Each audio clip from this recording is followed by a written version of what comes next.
thought you were gonna do some like Irish shit. Oh. And I was gonna... RudeNation, happy St. Patrick's Day for ya. Oh, faith and vigora. Oh, hell yeah. I'm gonna find that creepy little bastard, steal his gold, and that's the bottom line, because that's what Leprechaun Austin 316 says. Wait a minute. I don't know. Alright, so it is, as we're recording, it is St. Patrick's Day. It is... Because Eve is the day before. It is the day after 316. Mm-hmm. The better day. Well, I mean, you're looking at the International Drinking Champion. Yeah, but you're also... It is St. Patrick's Day. It says St. Patrick's Day. And we're doing a little bit of both, right? Mm-hmm. Yes. We're talking about wrestling themes, so this is obviously a big wrestling week. We just did our RudeBoyz retro rewatch for WrestleMania 10. That's out there. Mm-hmm. We got 20 and 30 coming up in the coming up weekends. I'm coming. And we're talking about wrestling themes. Yes. Much like Silk the Shocker says in MVP's theme, I'm coming. And so we're talking about wrestling themes, big wrestling week, month, year. We got here, Tommy, who's in our mouth? We got some Broken Skull 316 IPA. Yes, this is maybe the third one, or it's the same one. We're not too sure. I don't know. It tastes the same. Right. So we got that. We got that on deck. It's a special 316 brew. We'll just put it that way. Yeah. We'll just it's put it in that a black way. can. It's an IPA, Yep. which... but it's not bad. It's one of the better IPAs. Yeah, this is true. So that your boys will actually let's drink. thud. There you go. We got other drinks on deck. This is true. It's St. Patrick's Day. Mm-hmm. Oh, much better cold. That is much better cold. My third one this weekend. There you go. Tommy's been celebrating the 316. I've been yeah. celebrating St. Patrick's Day. Coming together like WrestleMania. Come like wrestling. together Like right music, now. entertainment. And we got a whole Jack list. Johnson, Dave Oliver, whatever Casio keyboard came up with a lot of WCW themes. CF dollar sign O, I think it is. Whatever. Whoever's Def Rebel is up in the mix over, I think they do it. Mikey Ruckus, AEW. Shout outs to all of you guys. Who represents me in Congress? I have no idea. Can you explain the ruckus? I don't know. Is that a line from something? It's from Breakfast Club. Oh, never saw Breakfast Club. Huh. I thought we watched it here once. I was under duress and I didn't watch that. But that's besides the point. This isn't the breakfast. This isn't the RudeBoyz go to the movies. The Breakfast Club. That'll never happen. This is RudeBoyz Power Hour Plus, episode 167. Mm-hmm. Okay, 167, baby. Leading into WrestleMania 40, big time wrestling month, big time wrestling episode, wrestling themes. Yep. But let's talk about some Blitzkrieg news.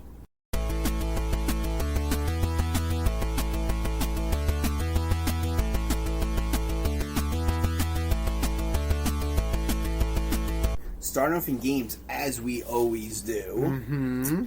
Warner Brothers doubling down on terrible decisions. Shocker! Yeah, so, here's the deal. Hogwarts Legacy was one of, if not the best-selling game of 2023. Single player, mostly offline, no microtransactions, adventure game, with a strong license, despite other things, but, and then the next big thing out of Warner Brothers is Suicide Squad, Kill the Justice League, which is filled with microtransactions, season passes, live service, etc., etc., etc.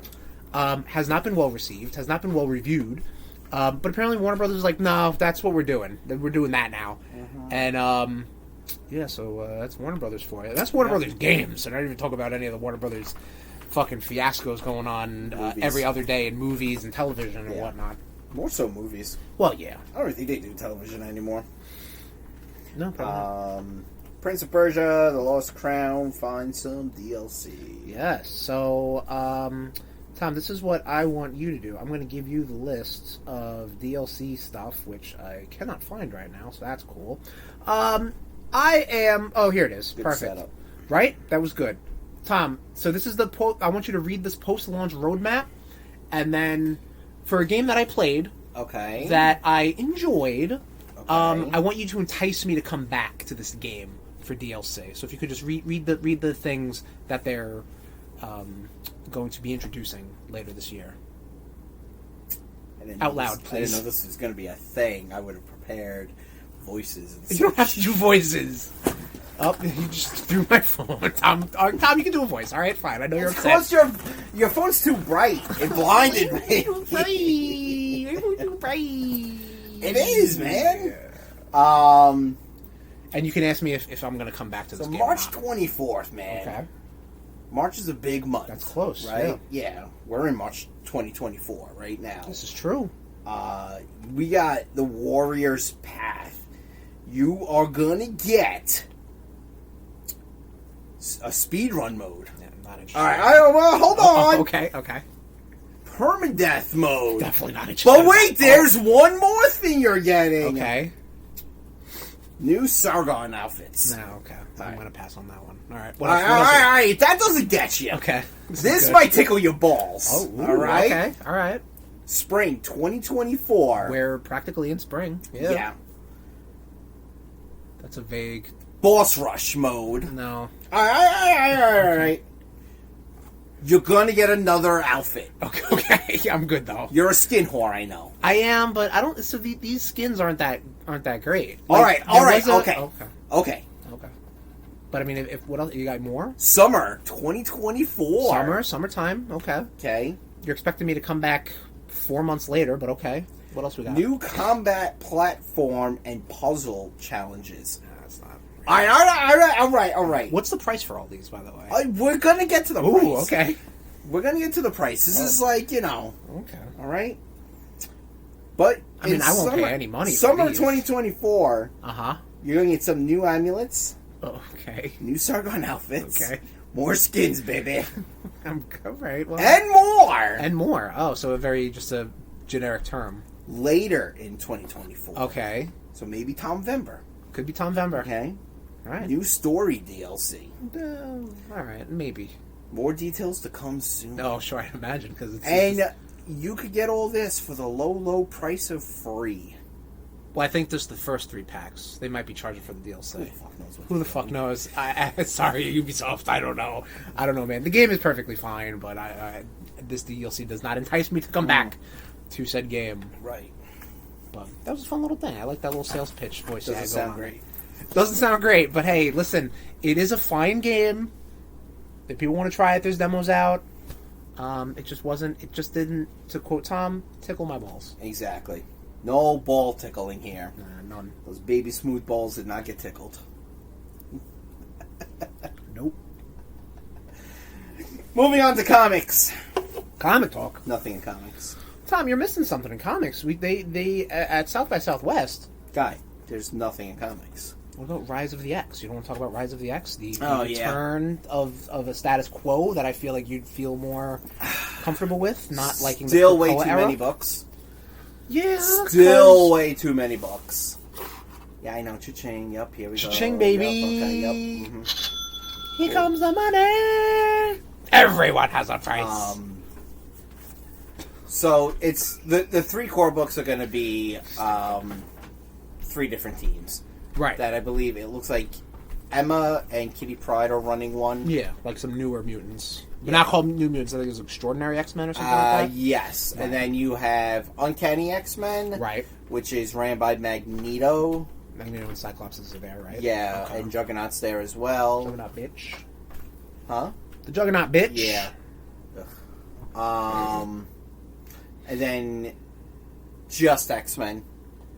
Adjectiveless X-Men. Yeah, right. is Nightcrawler and Wolverine. Okay. That's more of like the more classic-y. Yeah, which a lot of people like Storm's not on any of these teams, but apparently Storm and Phoenix have their own books. Yeah, then they're going to introduce more books later. X-Factor, X-Force, yep, there you go. Storm, Phoenix, yep. Generation X.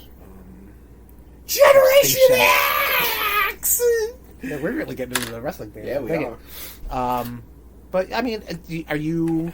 Obviously, yes, too many books. I get it. I'll still wait for the graphic novels. Okay, but is this the direction you want to see your Merry Mutants go in? I will have to... You got to see. Yeah, exactly. Okay.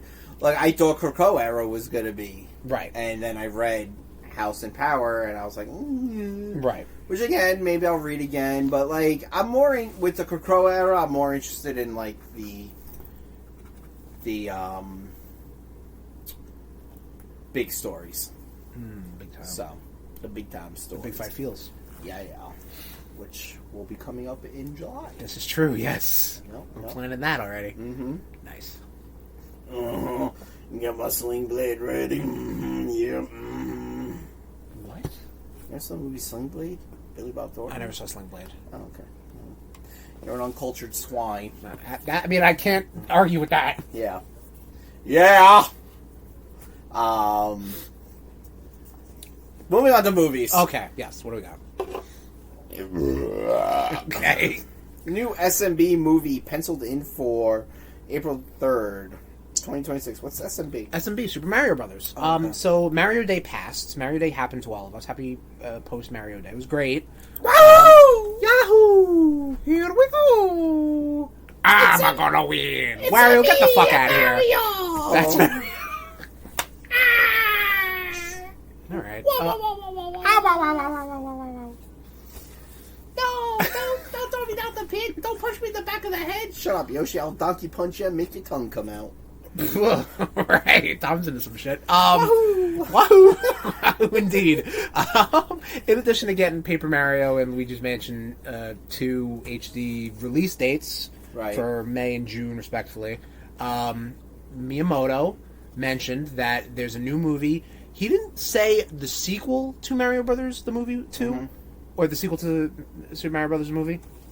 He said a new movie in that universe. So, like, they worded that very specifically instead of being like the sequel. You know what I mean? So it could be a sequel. Who knows? Could be a movie about Donkey Kong. Could be this. Could be that. But it is penciled in for April. Seth Rogen. That's more Donkey Kong than Seth Rogen. But yeah, that's penciled in for what, April 2026? April 3rd. April 3rd, 2026. Which Super Mario came out in April around your birthday. And it hit, obviously it was very successful. Mm-hmm.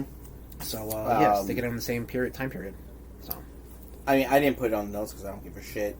Trailer Talk, they dropped the Crow. They did do that. I was expecting you to... like fucking garbage. Okay, I was expecting that It just doesn't have that... The fact that Jason Momoa walked away from this movie should have been a telltale sign that Jason Skarsgård should have been like, alright, maybe this movie... Bill Skarsgård. Bill, whatever. Right. What'd I say? Jason Skarsgård. That's his brother, right? No, it's Alexander Skarsgård. You made up a human. I did. Is what you did. Look, dude, there are so many Skarsgårds in fucking Hollywood. I'm sure there is a Jason Skarsgård. I'm sure there's a Jason Skarsgård. But it looks so bad. He looks like the Joker. Like, face tattoos look horrible. I mean, can it be... Would you accept that it is just not a movie for you? Because clearly it is not. But maybe it is a, retelling of some sort to... You know what I mean? Only thing that's selling... Can you accept that it is a movie, a remake of a movie you like, a movie you love, I'd imagine, right? Oh, I fucking love that movie, which I would like you to watch it. And all right. I'd like to get your take on it. Sure. I could definitely give you a take, I'm sure. Yeah. I mean, again, I saw it at a time where... It has a disc space remaining. Wow. Huh? I'm just noticing this now. Remember when we recorded WrestleMania... spoiler alert, when we banked Retro Rewatch WrestleMania 20, I think it was. It actually tells you how much disc space is there. Wow, good. Are we going to run out of space? No, we got 98 hours, my guy. Good. That's enough for 5... I don't know. 5 episodes with how we've been going lately. This is true. Especially with these tangents and steamrolling going on from my end. But can you accept that it is a movie not for you? Even though it is a movie... remaking a movie that was all for you. Way, I will watch it when it's free on streaming. Speaking of watching movies, yeah, but it's not free. It is not free. You still got you're still giving it money. Giving it money. I mean, if you want to watch it, we'll watch it. We're talking about Madam Web, everybody, and we could rip it apart. Yep. Yeah. Totally up we'll to see. you. We'll see. We'll see how in the bag I am. See the drinks. You gotta be up a lot earlier than I do. Yeah, this is true. The only thing that's really selling me on this movie is Danny Houston's in it. I don't know who that is. He played William Stryker in the newer ones? Wolverine Origins. Origins? Yeah. You'll know him when you see him. You'll be like, oh fuck, okay, What's his cat's name? Danny Houston. He was in 30 Days of Night. I don't know if you ever saw that. Nope. That was really good. Great vampire flick, dude.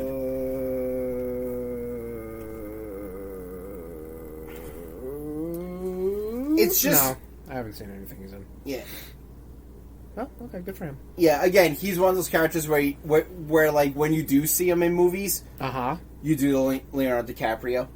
The, Okay. like, yeah, that. I mean, even, like, I love Ozzy, but even them using Ozzy in the trailer isn't saving this because... I haven't seen the trailer. The Crow, to me, and many people disagree with me because they watch it later in life, is one of those perfect... Spoiler alert. Is one of those perfect movies. Okay, that's great. Where, like, much like Scott Pilgrim. Yes. You got a perfect movie, perfect soundtrack. And it's the same with The Crow. Right, okay. So, it just does not. It is not for you. It does not look great. Okay, hey, listen. I'm sure people watched, like, the Christopher Nolan movies, and then they were like, you know, it's no Michael Keaton, you know? It is what it is. We're going to be talking about the Oscars. Oh, are we? Okay. Oh, yeah. All right. There's a dud involved. Oh, boy. TV talk. Disney bringing more D+. Yes. Shows to physical. So, yeah. Oh, give me a hell yeah. Last year. What? In 2023. What? I can't do this. I can't think on my feet. I'm way too hungover for this. I'm way too slow in the brain right now. Right now? You'll delete all the time, baby! I meant to do the laugh, but that's fine. Yeah, I'm more awake than you are. They gave us the 2 Mandalorian seasons. They gave us WandaVision, and they gave us... Didn't they give us another Disney Plus show? Captain America Falcon? No, that's this time. They're giving us this, okay. time. I didn't realize you were... Wasn't it? I was barely listening That's to you. Story of our lives. Doesn't feel too good, does it? I listen to you. Yeah, and then you steam. And then you steam. It's easy to listen to you when I'm steamrolling over you. Steaming you. Ugh. It was 2 Mandalorians. What would be steaming be? It's 2 Mandalorians. It's gone off the rails. 2 Mandalorians, WandaVision, and... 2 Mandalorians. What was the other fucking show? It doesn't fucking matter. Loki? Maybe it was Loki. Yeah. It was Marvel? Let's just say Loki. But now this time, you're getting Andor, you're getting Obi-Wan, you're getting Falcon and Winter Soldier, and you are getting Moon Knight. They're coming to digital, I think in April. Ironically, the same date as Madam Web comes to physical as well. So, big day for physical media. Can't wait to get Madam Web as a joke gift for either my birthday or Christmas. The problem with these Disney Plus releases is that they're in steel boxes. I'm not a steel box guy. You know, but it's making me like, is Disney Plus not doing that good that they're doing physical? Like, is Disney Plus going to go the way of WWE Network? I don't think so. I think it's easy. It's good to recoup that money though, because I know, and I know a lot of actors have talked about this, especially with the most recent writers and actors strike, was that once things became streaming, they lost a lot of money to recoup via DVD sales. Because if movies came out and they didn't do so hot, they would do better at home video release. Gotcha. So, I mean, what's the harm? You know what I mean? Like, yes, obviously, physical media is a diminishing return situation. Fuck you, Best Buy, for getting rid of it. You'll not be getting my money unless it's a clearance item that it's for dirt goddamn cheap. You know what I mean? I'm voting for my dollars right there, right now. The reason I'll be going to Best Buy this year is because I have a Best Buy card and I can get a PS5 there. So that's the only reason. Oh fuck! So remember you said that the PS5 Pro was being rumored? I think I guess the rumors are rolling, baby. I think around Tomvember. That's what they're saying. So, but like that's such a weird thing. We're all over the place. But that's a weird thing because like Sony already said yeah, we're done. We're done this year. So, like, here's a new system to play what? Yeah. You know what I mean? So, it's odd. I'm gonna, and then we didn't talk about the fucking multiplayer Spider-Man leaked video. We also didn't talk about them saying that they're Marvel/Disney is just like, nope, no Ant-Man 4, no Eternals 2. When I hear rumors and shit like that, I need some proof. IGN puts it up, so that's when I'm like, oh, okay. IGN's pretty unless I hear solid. from, like, the Hollywood Reporter or something like that. Or Variety. Yeah. I don't know. IGN's pretty solid. I think so, but usually they IGN talk about rumors also. IGN usually gets their shit from said publications you just mentioned. Correct. So, yeah, I mean, whatever. Those 3 movies, and apparently Robert Eggers, he did The Witch, he did The Lighthouse. Okay. He's going to be directing Thor 5? The fact that we're possibly getting a 5th Thor movie fucking blows my mind. Of all the heroes in the MCU. I think maybe once... When is Comic-Con again? San Diego? Is it still? Oh, is it summer? Around the summertime? Summertime? Yeah. Summertime. Maybe you'll get something there. Maybe. Is there like a cruise this year? Cruise? I think San Diego Comic-Con is like a cruise this year. I've not heard of this. That's the worst idea. I don't want to be stuck on nerd boats now. We're not going. I'm not. A fucking God, no. So we could be stuck on it and watch on YouTube and skip whatever the fuck we want. Yeah, absolutely. Moving on. Please. I know you don't give a shit, but Avatar: Last Airbender live action got renewed for seasons 2 and 3. Yes, they did. I did see that. Pretty cool. Pretty cool. So I guess they are doing all the books. Do you have any interest in going back to the animated ones, like you doing for the One Piece? Oh, okay. I started. And cool. Sometimes with One Piece, I need a little break because some of it's real fucking heavy. Like, this week has made me ugly cry a lot watching One Piece. Like, dude, there's a lot of shit. Like, yeah, we don't have... I gotta get a fucking better soundboard. I know. I've been looking. There's I don't know how people do it. You do it. We'll get there. We'll get there. Hey, pay attention first. Come on, guys. Okay, yeah, that's right. Sorry. I mean, wrestling news... We'll talk about the Hall of Fame once we know everyone who's being... Yeah, true. Probably for next episode that's leading into WrestleMania 40. Right. Yeah. Do you have any more highlights or no? No. We got Guinnesses. Have a Guinness. You want one or no? I'm still drinking this one. So, we have a passing. It's a pretty big passing. It was again, one of these things I'm just scrolling through social media, and it happens like live. You know what I mean? You like, and the girl both messaged me. Yeah. Within like 2 minutes of each other. It was just something that happened, man. So Akira Toriyama, the creator of Dragon Ball, and that entire franchise, illustrator of games like Dragon's Quest and Chrono Trigger, passed away early this month. In Japan, they keep a tight lip on these things. And off the top of my head, I don't know how he passed, but regardless, he passed. It's a huge thing. It's a blow to our childhood. Fandom. Absolutely. Well, yeah, to the family, our childhood, the fandom. Yeah, just like because I Dragon Ball Z for us out here in North America was a huge influence in anime culture booming. Yep.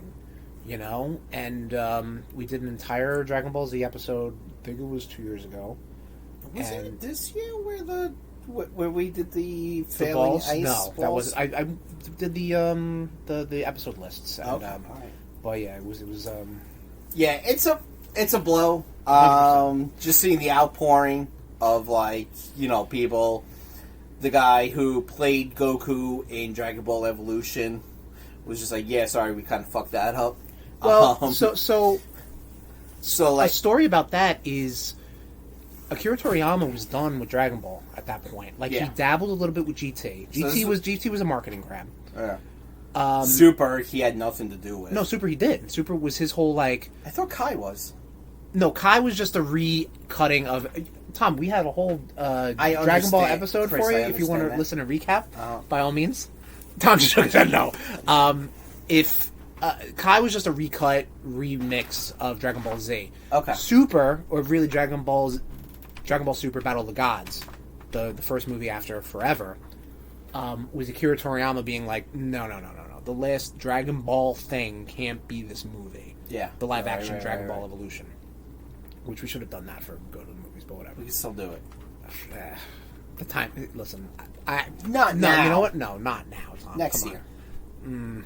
We'll wait. We'll wait. We'll wait till it's a little more respectable. But Dragon Ball... And again, in the video game in the video game world, like I mentioned, the Dragon Quest, Dragon Warrior games, and Chrono Trigger, he had a huge part of that. Blue Dragon also was like an Xbox exclusive game. Apparently, you could find him in Chrono Trigger. Probably find a likeness. Yeah. That I don't know. Chrono Trigger didn't hit for me. It should have. It could have. RPGs just aren't my bag. I remember your Chrono Trigger drag. RPGs just aren't my bag. It's not. I mean, Chrono Trigger I feel is very niche. Even though it is. It was Square. very accessible. Yeah, it was Square. Squaresoft. I know. Yeah. So I just said. Oh. Okay. Didn't sound like Stop, you were stop. very. Didn't said like you were very. Let's not disrespect the in memoriam like we do every one. This is true. So is let's a just big end it one. there. How about? Yeah. So Akira Toriyama, Rust in Power, Clink and Bud It Up. I was seeing that the creator of One Piece and Naruto, because they both Those guys are. they both studied under him. Yeah. Yeah, they So- call there's a lot of manga artists out there calling him sensei. It was a blow. It 100%, yeah. was. I shed a tear. So that's, You're like this is like a Jim Henson passing sort of thing. Oh, This is gonna yeah. be like like we mentioned before. this is generational. When Miyamoto passes, like this is going to be one of those things where it's just like a creator that was beloved and touched a lot of mediums, Yep. a lot of hearts. And honestly, I'll You know, even say passes. Hideo Kojima as well. Sure. See, there's a documentary on Hulu with him. Yeah, but it's like all about. It's all about him. It's all about him. So. And you know, let's not make it about anybody else right now except But Akira Akira Toriyama. So Toriyama. yes. I know, and I was just I kept saying his last name in my head just so I wouldn't disrespect, and I That's good. didn't because you know, I'm looking at it, and now I'm sitting there sounding out my syllables. No, that's So, listen. That's like, great, Tom. That's great. This is probably the best in memoriam. There we go. And In then years. that'll. That's it for Blitzkrieg!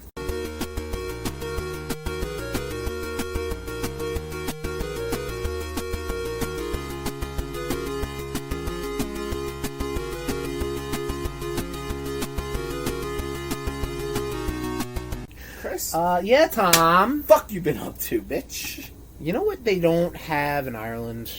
I'd imagine. Knowing how to cook because they Ketchup. boil everything. Right, but and by proxy, ketchup. They don't have ketchup there. But you know what goes really good with corned beef? Mustard? Spicy mustard. Yeah, that's probably the only time I'll have mustard willingly. Oh yes. Oh yes, honey. Oh yes, we're gonna go kick that little leprechaun's ass. Yes, we are. We're gonna give him the Stone Cold Stunner. Come here, Hornswoggle, you little shit. So glad we got that out. We got the in memoriam out of the way for that. I've been Again, I wanted that one to be very respectful. That was very respectful. I think we did a great job. For the most part. Right.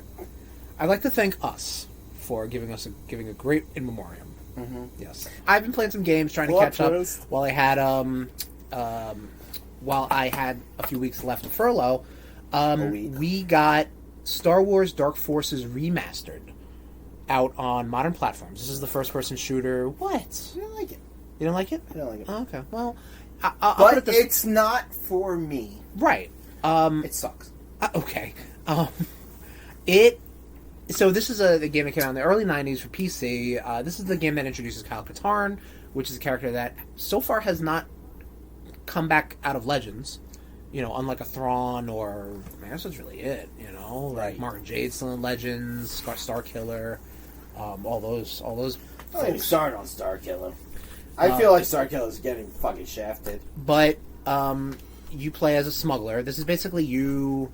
So this is where also you get the Dark Troopers from. The Dark Troopers we got in not the last season of Mandalorian, but I think the season before, season 2. Right? The robots. Really? Yeah.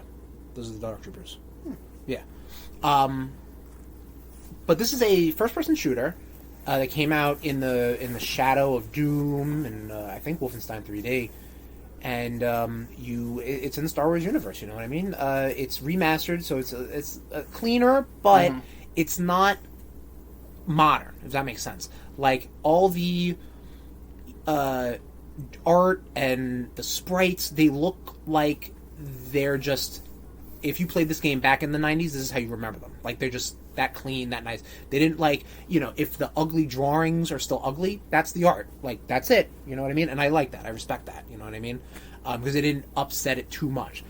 This was a game short, few hours, but it hit because I'm like, sometimes when I just want to throw a game on, I just want to run around, shoot some things, and this Shoot was some AT-ATs. No AT-ATs in this game. No? Stormtroopers, probe droids,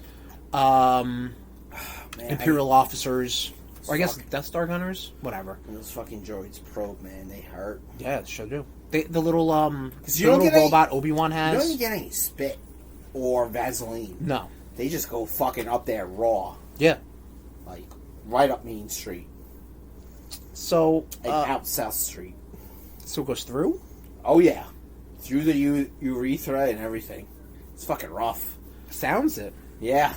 How often does this happen for you? I've pissed blood a lot. Okay. Anywho, this was a perfectly fine game. $30, maybe a little too much, maybe 20.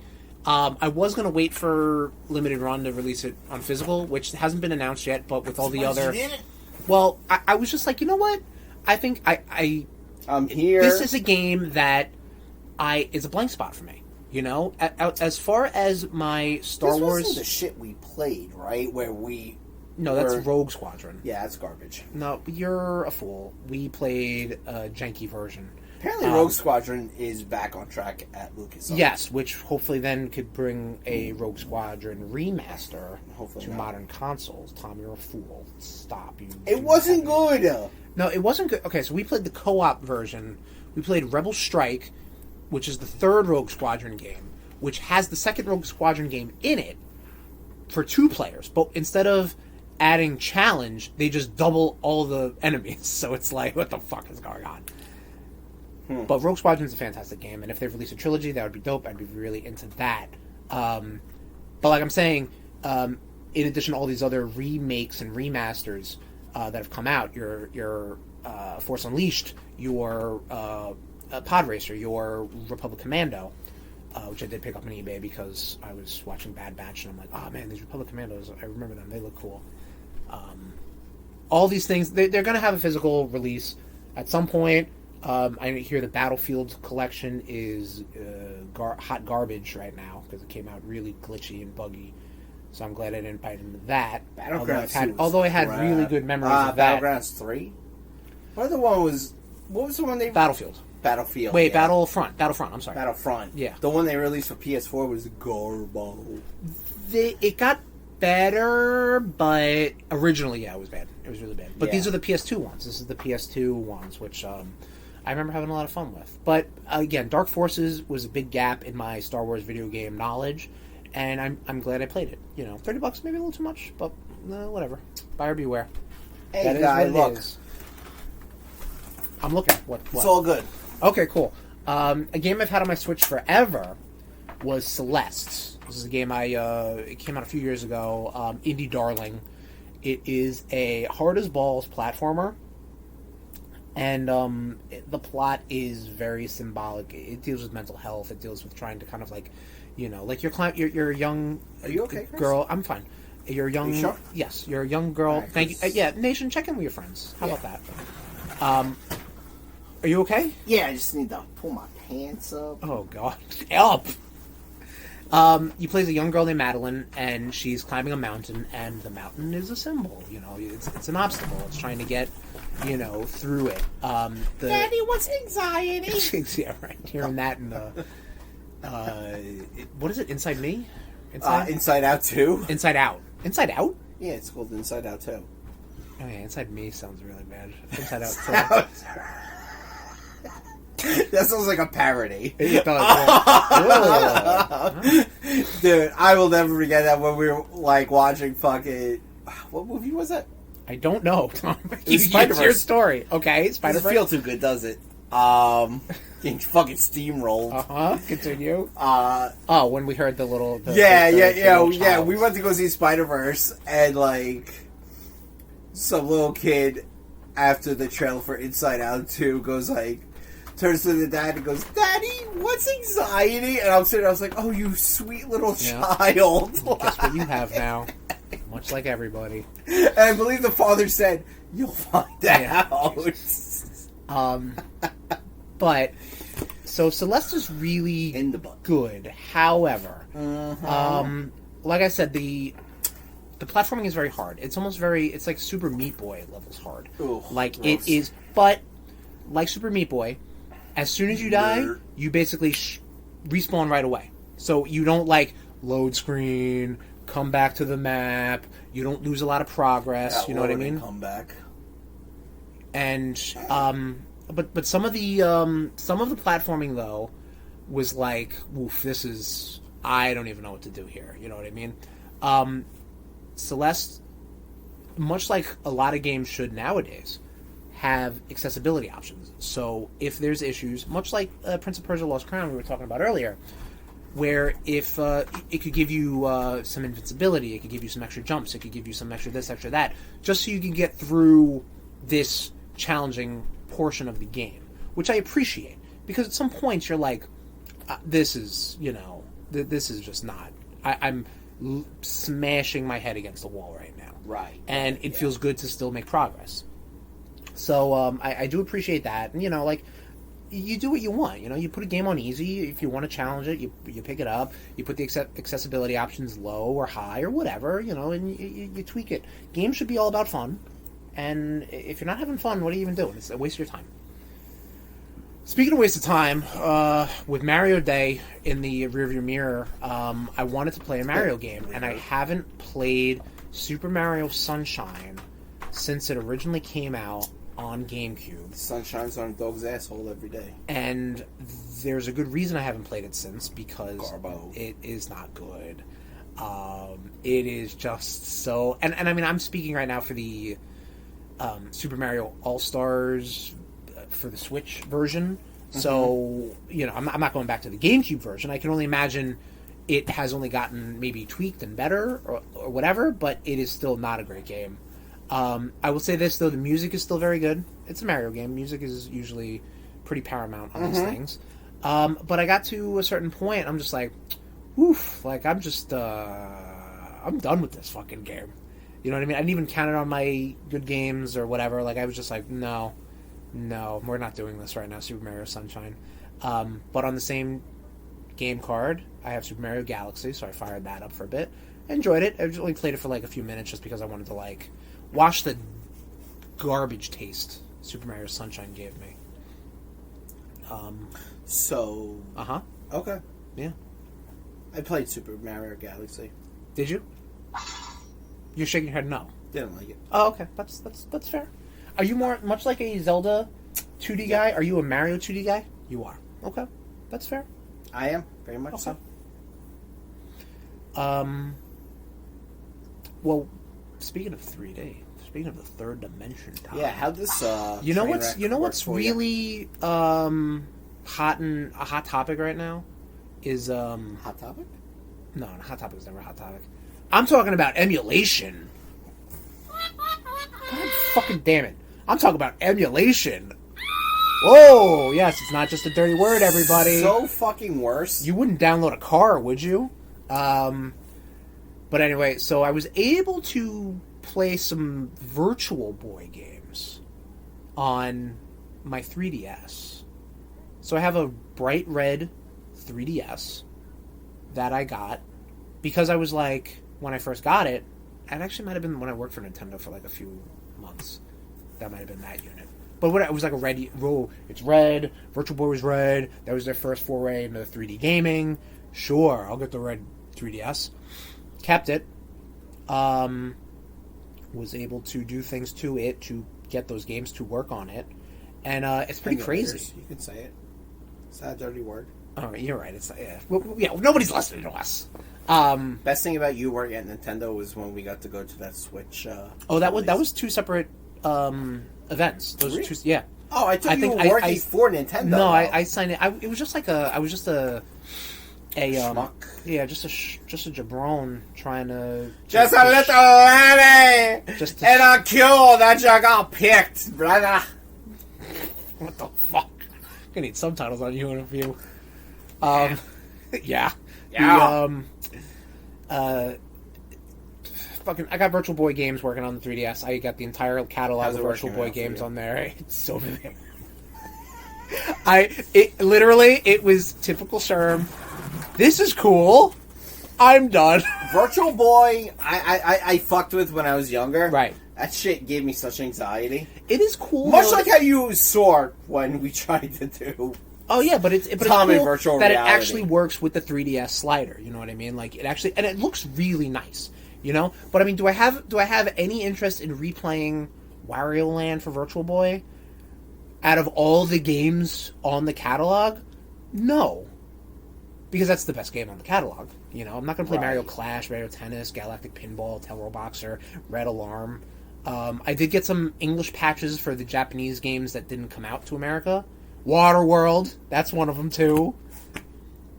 Yep, Kevin Costner's Waterworld. And Beautiful Red. Beautiful Red. You can change the colors actually on it too. Yeah. Yeah. But it's still the same color. Virtual Boy was not for me. The Virtual Boy was not for a lot of people. Yeah. But this is like a fun little like novelty. Again, in my mind's eye, I would love to have. Now you're vegan. Now you're vegan. Okay, I would love to have all the Virtual Boy games. Would you? Like just a catalog, just as a fun like, oh look at that, you know. Cool, right? Yeah, my dick's not any bigger, but like whatever. Got all the Virtual Boy games. It's a great flex, Chris. Yep, basically. But guess what? Oh, you want to play it? Here, try this. Like me, like, hey, look at all these X-Men comics. Oh, the girl. I just heard her dry up. Right. Like, what's that sound? Oh, it's sealing up. Yeah, exactly. But yeah, literal, like, oh wow, I just watched a woman become a Barbie doll in front of me. But it's pretty neat. And that's all I've been up to, Tom. What have you been up to, buddy? Cool. I watched this docuseries on Netflix called American Nightmare. Okay. It was like... I watched this. Did you? Yeah. This is like that 3-episode thingy. Did you talk about it? Yeah, I think so. I don't remember. That's not really surprising. Alright, well, were we at my house? I don't know. Tom, don't look for excuses. Alright, anyway. Regardless, it was interesting. That police department are a crop of idiots. 100%, man. They're like, it's like that movie Gone Girl. It's like that movie Gone Girl. I was expecting there to be some fucking shenanigans. No. But they're just dumb. They're just bad at their job. Yeah. Interesting. Did you It's like actually ever see the movie Gone Girl? Yeah. Gone Girl was dope. Yeah. Yeah. It went on for about 20 minutes too long. Yeah, it was long. It did. It was interesting, and I dig it. Like, and it's made me kind of want to rewatch Gone Girl. But the fact that they were like, I own it. Okay, That's great. I own a lot of movies that I like David Fincher as a director. Okay, fine. I like Ben Affleck as an actor. Okay. I like Trent Reznor as a composer. Okay. Why am I drawing a blank on her name? Rosamund Pike. Thank you. You're welcome. I like her as an actress. I do want to watch it again. I haven't watched it, dude. I think I watched that and American Gangster. I think came out in the same year, and those were movies where I was just like, oh wow, these movies are done. As I'm watching them in the movie theater, be like, nope, no, they're not. Okay, cool. I saw another 40 minutes of these fucking movies.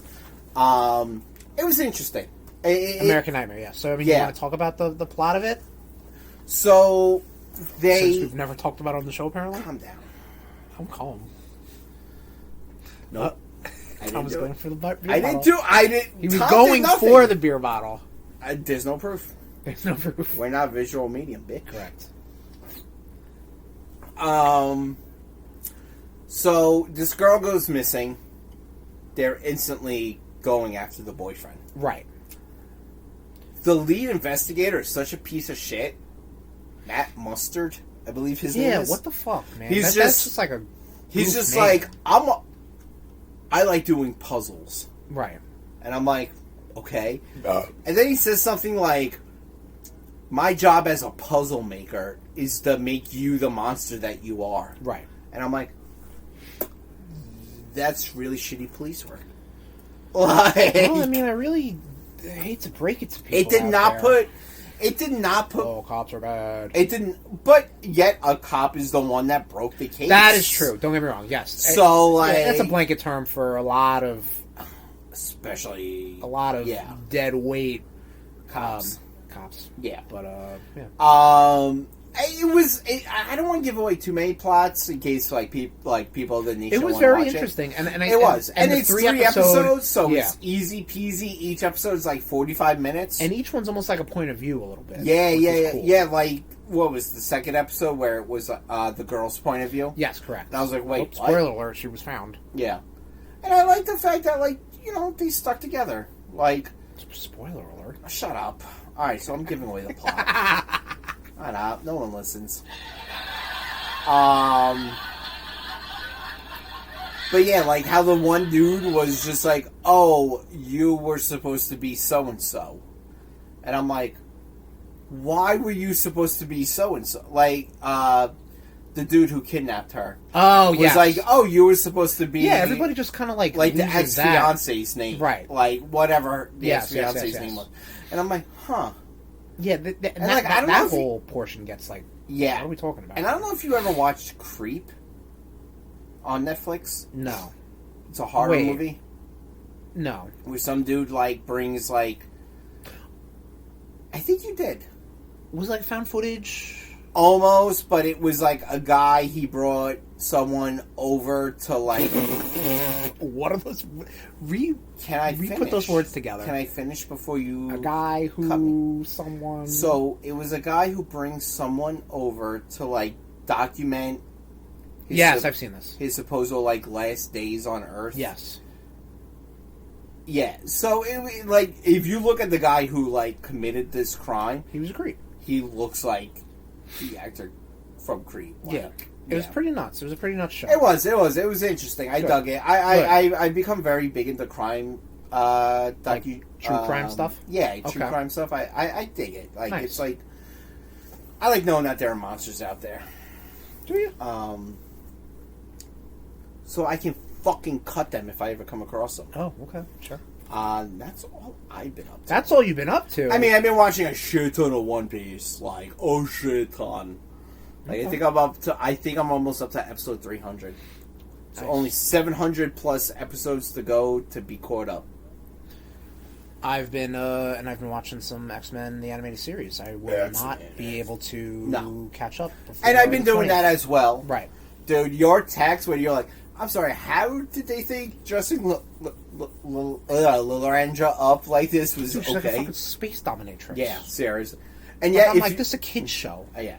Which I'm not complaining, Again, but I'm like, 90s, how did this get passed on Fox? They're shooting laser guns, but you can see that. So I watched all of the Phoenix Saga, and I watched a couple of the in between episodes of the Dark Phoenix Saga.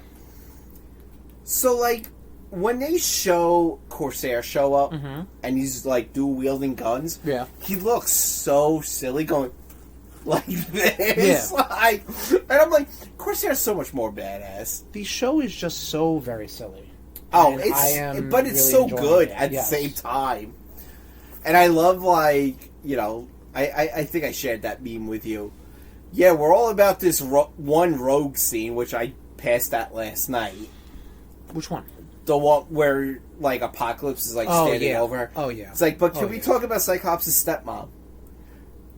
the cat pirate lady. Yeah, dude, she's like getting thrown around, and it's and she's like, meowing the whole time. I'm like, what the fuck? I was talking to the girlfriend while that was happening, and I'm laughing at that, and she's just like, "What's going on?" And I'm like, so I explained. She's just like, "Yeah, that was fucking hysterical and amazing at the same time." Dude, I sent you a picture. I was watching it, and it was like, cut these frames out. And I'm like, what the fuck? Yeah, what am I looking at? Like, I was losing my mind. I'm having a good time. I cannot wait for this Wednesday. It is a very dense cartoon. I cannot wait for this Wednesday, though. And I think that does it for RudeBoyz CatchUp. American Nightmare. That's a funny segue. Adrenaline's in my soul. Something. Whoa! Cody Rhodes. We're talking wrestling themes, everybody. Yeah, we are. We're gonna pause though. Oh, we're gonna pause though and set up. There you go. So, wrestling themes. There's a lot of wrestling themes out there. We put the call out to the nation. We put the call out to everybody, your boys. We're talking about wrestling themes. So what we got here going on right now, long story short, we don't want to get kicked off YouTube. Our precious YouTube subscription list has only been... Only has like 25 people. Yeah, exactly. Fuck them! So what we got going on here is I got a list of... Are you okay? Yep, just grabbing my belt, bitch! Sure. We've got here a list of fucking wrestling themes, man. And obviously, I think it's safe to say, and just historically, WWE is where it's at, you know? Like, they introduced the world to sports entertainment. Like, yes, don't get me wrong. Wrestling theme songs have existed prior to them. However, they made it their whole thing. The Rock and Wrestling, the Attitude Era, the Ruthless Aggression, etc., etc., etc., you know? They brought licensed tracks in. They did this. Well, not they, but whatever, you know what I mean? Like, they were the big deal. They were the sports entertainment cornerstone of professional wrestling. And there's going to be a lot of WWE themes on this. But we got some WCW, AEW, TNA, Ring of Honor, some other what am I trying to say, promotions out there. Yeah. And this is semi-chronological, but not really. Yeah, no, you went a little crazy. I did go a little crazy. Have we met? Which was unnecessary. Well, that's what's up. Alright, so you're going to be hearing some themes, everybody. Starting off with the big one, man. The big orange giant. You mean yellow? Well, I'm talking about his skin color. Hulk Hogan, real American. Trump? Yeah, I know. Once I said that, I was like, that's why I said yellow. I was like, come on. Short, impotent. No, I'm sure this nutsack is a Trump supporter. Oh, I'm sure of it, too. I would say go down to a 10, we won't get flagged. I'm not even going to put this on YouTube, this one. That seems a little sad. How is our nation going to know what we're talking about if it's not on YouTube? Fine, I'll put it on YouTube. I don't care. But we're stalking over it, so I think that's fine. Exactly. So, Hulk Hogan, Real American. This pretty much is a very typical, iconic wrestling theme of what we're looking forward to. Just something to pump up the crowd, pump up the audience, pump up the jams. You don't think so? You don't think this pumps you up? Really? This does not pump you up at all? No. Really? All right. Ultimate Warriors did more so. Oh, funny you say that, Tom. So yeah, Ultimate Warriors jam, like, I was definitely more of an Ultimate Warrior, as much as I said horrible shit about him on air. You're down with the Warrior Nation? The One Warrior Nation? Yeah, even his shitty comic book. Right. Oh. Him and Macho Man, I was definitely down with a little more than Hogan. Right, sure. Which honestly, if we get flagged for this one, guess what? Every graduation should as well. No, true, yeah. And this is a theme of wrestling themes that use public domain songs. Yeah. This, you get Ride of the Valkyries. You've gotten Bryan Danielson. That is Ride of the Valkyries. Yeah. Whatever Ric Flair comes down to. Symphony No. 9 for Gunther. Right. And that's Mercedes Moné also. Did you hear about that? What? So Mercedes Moné also debuted, big shock in AEW. Water but Sweat. her music is like a trap remix of Symphony No. 9, like dun dun dun. Didn't even notice. All right, yeah. Because the fucking mouth breathers were chanting CEO. Yes. go. Mr. Perfect. Mr. Perfect, man. Now this, like... Journey to Exodus, I think it's an actual... Even though this dude, like, he was a heel for most of his... yeah. I think he had, like, a weak face run. No. W-E-E-K or W-E-A-K? Weak. A week. W-E-E-K. Oh, okay, like, so a time, okay. Like, he wasn't a face for very long. No, he wasn't a face for very long, but he was a face for like substantial... a week. No, it was longer than a week. He turned on, Bobby Heenan. The Heenan family? Yeah. I don't know. He's, like, I love Mr. Perfect, but he was always so swarmy that you could never tell if he was a face or a heel. Right. So, which I always dug. Right. Of course. Yeah, so, Ric Flair. Rise of Man. Dawn of Man, I'm sorry. Yeah. Ric Flair, daddy. This dude, man. Ric Flair. We don't talk about the man. We talk about the theme. The theme works for him. The theme is his palm. No, I'll talk about each wrestler that we put. No, it's about the themes. We're not talking about the wrestler. Okay, you talk or about how the themes, theme works I'll for the talk wrestler. about Okay, exactly. cool. There's a lot. There's 100+ fucking songs on here. We're not gonna go. This is gonna be one of our longest episodes ever. Nah, probably not. But this song works. It's just done. It's classic. It is. Fucking Ric Flair is a pillar of a old generation of wrestlers. Absolutely. From the 70s, the AWA, the NWA, the WCW, you know, like, maybe not AWA, whatever, it doesn't matter. But he is that cornerstone, and, to be the man, you have to beat the man. And of course he gets this fucking grandiose theme. Of course. I mean, he's had that in every promotion. Another good theme. Another good 80s heel, Ted DiBiase. Never a face. Correct. Jimmy Hart and JJ McGuire. Yeah, I don't know. I had Jimmy Hart on payroll, so he was making songs too. $80. I mean, the 80s. Like, I'm sure Jimmy Hart was involved in everything. Oh, yeah, sure. Yeah. This I actually... one of the first ones with, like the guy singing in it song, you know what I mean? Maybe. Or they spliced them in. Well, true, yeah. Again, yeah, all these are gotten from Shawn YouTube. Michaels, I would say, is probably the first Probably the most famous one, because he's actually singing to us. That, and Sherry is singing it as well. At points, yes.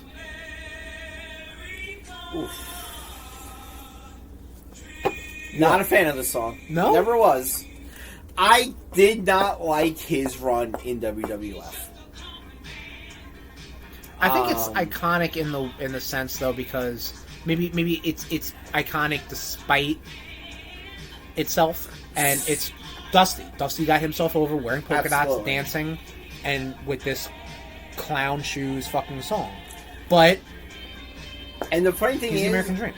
If we wanted to see, like, you know, a common man fighting their boss.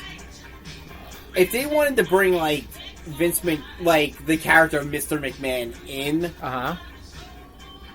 the, like, late 80s, early 90s, you would have done it with him. Like, I kind of feel like Mr. McMahon could have worked with... Sure, yeah. The character Mr. McMahon could have worked with Dusty Rhodes, as well. Yeah. Another iconic theme, a face of the new generation era, you know, Bret Hitman Hart, you know? Even though he's from an old era, too. So. True, yeah, but I mean, you know, it's almost like Edge didn't peak until, you know... Alter Bridge. Yeah, you know, we'll get to him, don't worry, but you know what I mean? Like, yeah, he didn't debut as the face, he cut his fucking teeth, the same with Shawn Michaels. Yeah. Shawn Michaels has been around for fucking years. Had to drag Marty Jannetty. Yeah. But this is gonna... One of my favorite thing about wrestling themes... About wrestlers that have been around for so long... is that his theme song, Bret's theme song, is a remix of the Hart Foundation's, which I don't have on here, but it's almost imagine this like that was a prototype, and then you have this. And now you have, like, Natalia's theme.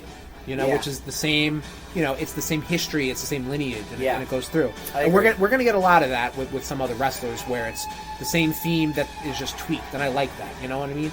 But, conversely, I also do like we're revamping this character, this wrestler, fucking change it up, you know what I mean? I'm down for It's also a very simple theme. Yes. 2. He's a very simple man. You know, Wait. he's a shooter. He's boring. okay. Again, I'm trying not to talk about the man himself, but the theme. And you're just baiting. I'm not baiting you. You're baiting. You want to talk shit about Bret Hart? Don't I always? Yes, you do. Moving on. Moving on. This I'm surprised wasn't on your list. You know what it is, man? I've been drinking. I was drinking and putting things up. So, like, I didn't know if you wanted... I should have asked you if you wanted tag teams. And... Wrestling themes. The episode is all about wrestling themes. Alright, well, you didn't say single star or whatever. Like I said wrestling themes. I understand. Anyway, this song gets you fucking going. What a rush, baby. You hear that What a Rush in the beginning? It's so fucking good. What like, you know what they used to come down to? Like, on the... Not Independence, but the different... WCW? Yeah. Was it like, Definitely nothing as good as this. I don't know. Yeah. It's like kind of lost to like. I'm sure they came down to some licensed song. Maybe Iron Man. Maybe I don't know. You know what I mean? Yeah, I mean. No way to know. Yeah, I mean, again, I feel like it's lost to history. Sure. Because this is their theme. Yeah. Greatest tag team ever. Nice. Razor Ramon. Passed 2 years ago, around the same time. Yep. A very simple song, a very cool, oozing machismo, works for the character. Yep. You know, we're gonna revisit this theme a little bit, but you can't talk about Razor without talking about Diesel Power. Definitely not. It's like some twang. Yeah. Yeah. This was not on my list. This was on your guys' list. But I mean, it works. You know, it's Big Daddy Cool. You know, the fucking Rock. All right. Yeah, definitely. We gotta complete some more of the click. You know? Yep. See, now this, I think, like, this wasn't. Like, that's not Sound Spice. That's, like, actually him in the studio. Oh, yeah. Like, Ted DiBiase's, I feel like, was him in the studio. Yeah, just saying lines. Exactly. You know? Like, not even in the studio, they just took sound bites. Right. This theme always makes me laugh because this guy is like 60 fucking years old, running NXT, but he'll come down to this. Like, you know, he doesn't have like a corporate theme or whatever. No, this is his iconic. This is his fucking theme. Yeah. It's too funny. I mean, the only thing that they changed is they took Sherry out. Yes. There we go. And then moving in. So like, I tried to keep wrestlers together if there weren't like super different promotions, let's say. Right. I was just a stream of consciousness. So from Shawn Michaels, we go to D-Generation X. Yeah. Yeah, a little bit too. Just how I think. The D-Generation X theme, like every version of it, I feel is so goddamn good. Yeah, I think this is more of a modern version, but whatever. It's been pretty much unchanged with the exception of this, with the addition of Run DMC back in the early 2000s when D-Generation X reformed. Right. When it was just Triple H, X-Pac, the New Age Outlaws. And China. No China. China wasn't part of this one, no. This was just the Boyz. This is when Triple H was here. Oh, right. Oh, China was doing her single. Yeah. Right? Yeah. Yeah, definitely. I think the other one's better. Yeah? The original. Yeah. I think it worked for the time. Yeah. And we're going to get to that where, like, it works for those characters. You know what I mean? Like, yes, don't get me wrong. I think the original DX is definitely timeless. But in the early 2000s, that was the DX theme. This is the Disciples of Apocalypse. Yup.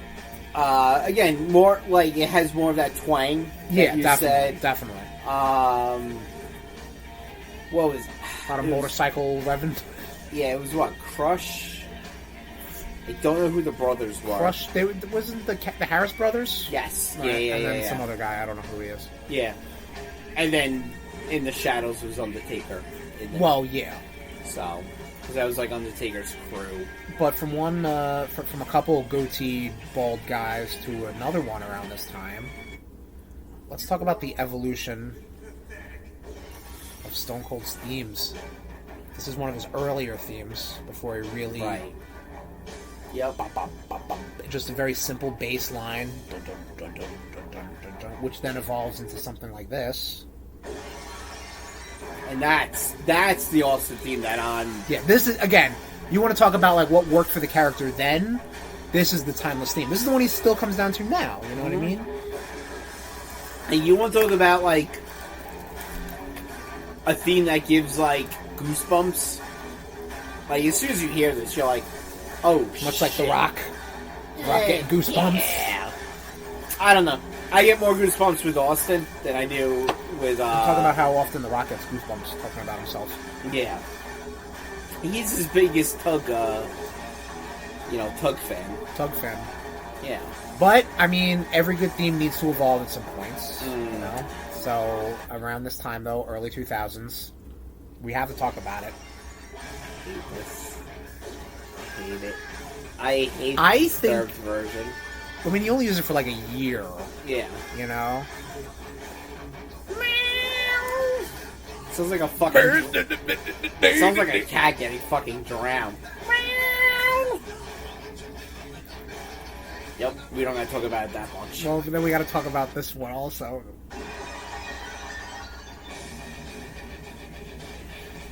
Do it. You're just doing every time I talk about Austin themes, you're just doing it to hurt me. 100%, yeah. But all of his themes always have that shattering glass. Yeah, well, you need that, yeah, 100% you need. It's crap. But moving on. To talk about the whole Razor Ramon stuff, there's a mashup up here. Now you'll hear the similarities. Yeah.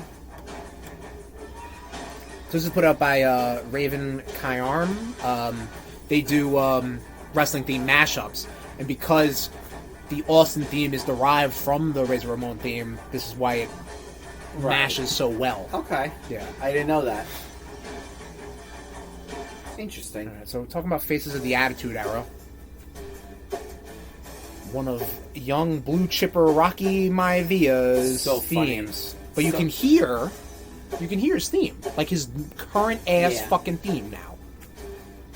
So funny how they're both... This is pre-Nation.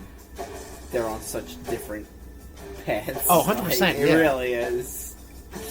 But yeah, you can hear the foundation. Yes. Of the Rock's theme. Yeah. You know? Yeah, no, you definitely can. And you can still hear it. He definitely had the best, like, solo theme in the Nation of Domination. Domination. 100%. But you can still hear it. It's still there.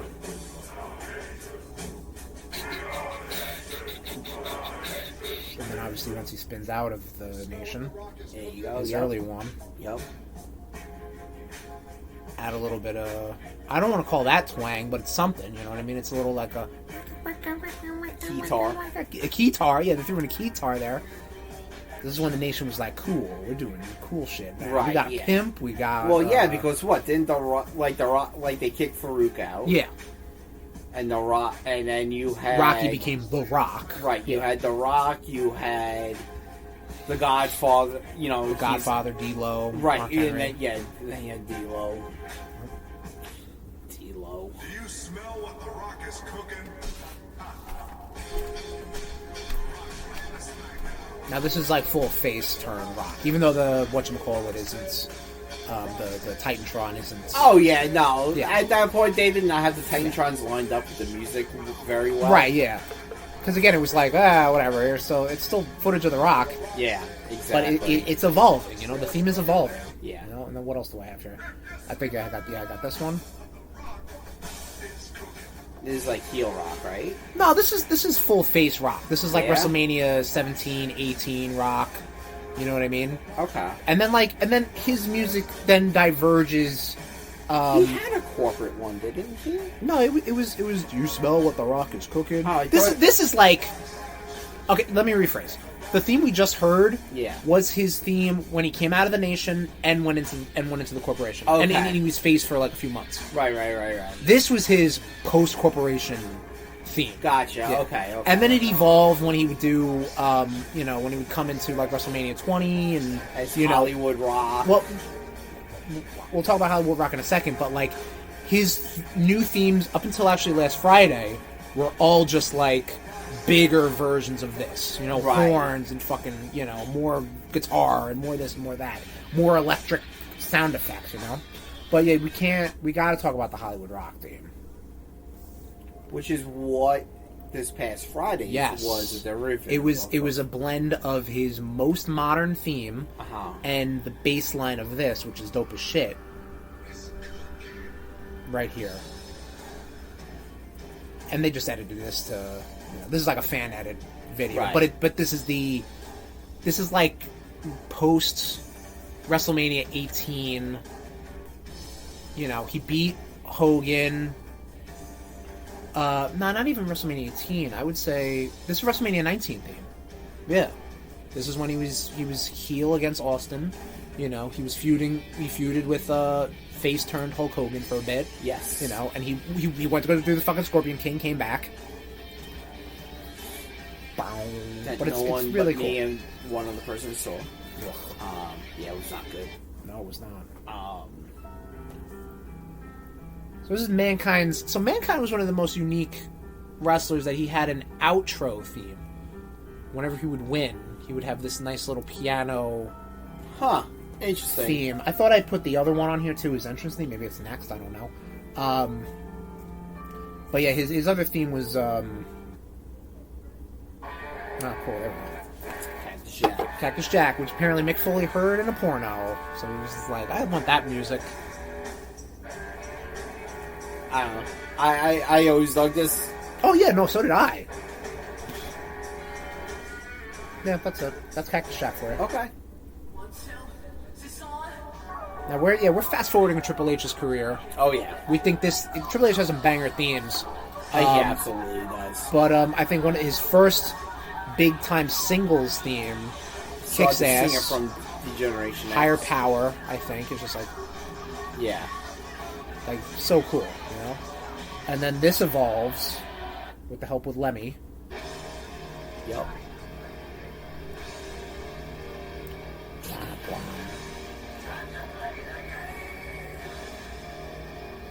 Seriously, still so surprised that Lemmy's not inducted. That is surprising. That really is surprising. You would think. Yeah, especially with Triple H up in the mix, Yeah.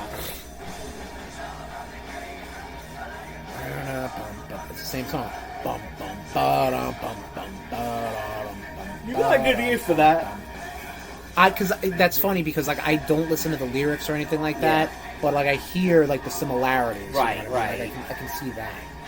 And then another Triple H theme, which you guys put on your list. Mm-hmm. King of Kings theme doesn't really hit with me too much.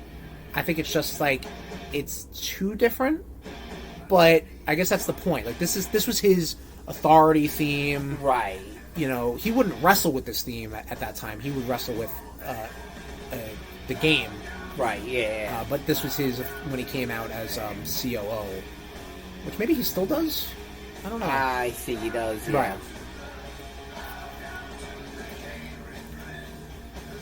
And it just sounds like Lemmy's rambling. The king was here, and he walked from the place. I hate to say it, that's most important. He saw his name. He remembered the face. Yeah, and it tasted definitely good. This is final boss Triple H. Though. Yeah. Left him broken.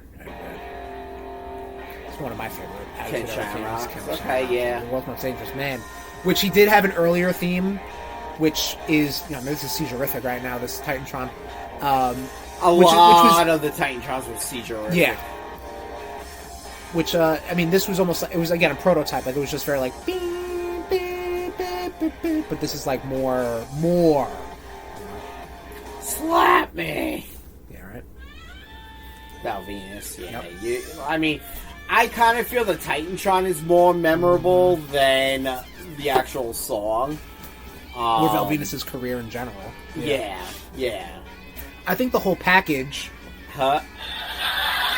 Val Venus theme song and Titantron is just the most hilarious things I've ever seen. Absolutely. I As a agree, child, 100%, yeah. I'm like, this is the dumbest shit I've ever seen, and I'm here Yeah. for it, you know? And you can't talk about Val Venus without talking about his partner in crime. Yeah, I thought you were. For some, I was about to punch you in the face if I heard right to censor. It's just No, I could have filled this up with bad theme songs. Yeah. Because these are our highlights. These are by no scope of the imagination. For every best. good, there's some shit. Oh yeah, There's some shit yeah. out there. But yeah, Godfather's also a variation of the Nation's theme. This was hit up in our Instagram, the oddities, with the Insane Clown Posse. Hit that up. My guy Charlie, who who I worked with. But again, this is a fucking, oddities were a joke crew anyway. Yeah, they were. Thanks, Don Callis. But, then you get the ICP to come in, a little bit of South Park influence, and, everybody's like, oh, this is the greatest thing ever. I don't care that these wrestlers are horrible. Don Callis sucks.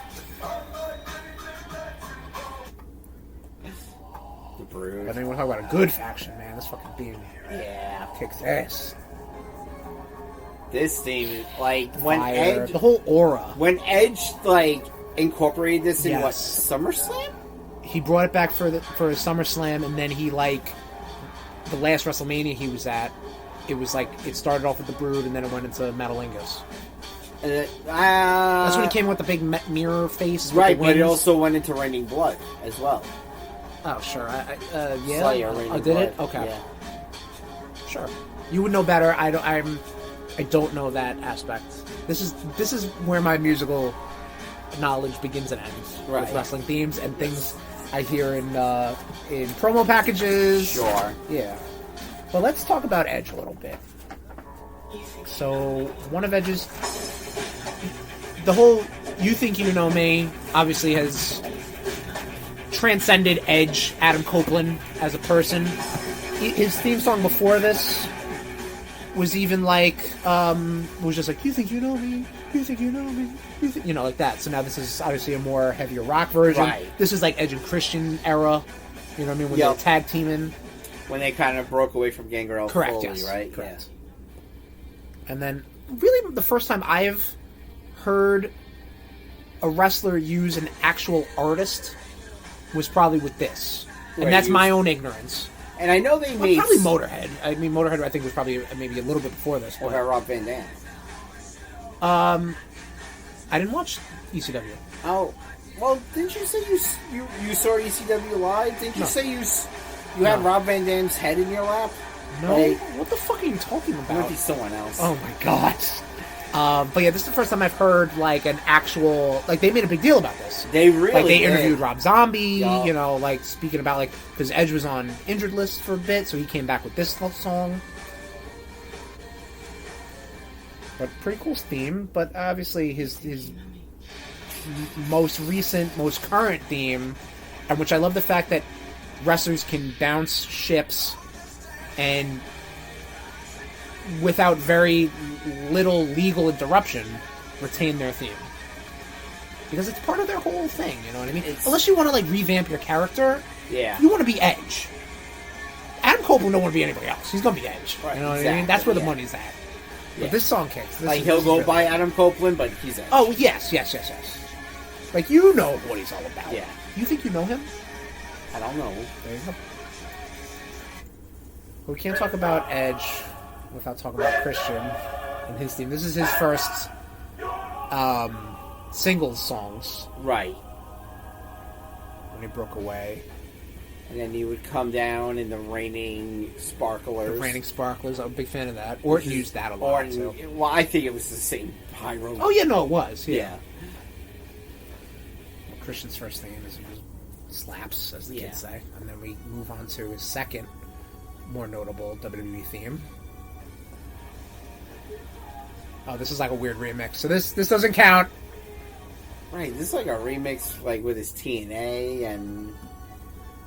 He came back when he came back from TNA. Uh-huh.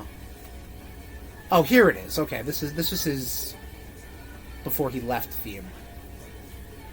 I think his TNA film, TNA theme wasn't bad. I feel like his TNA theme ripped a lot of that. Yeah.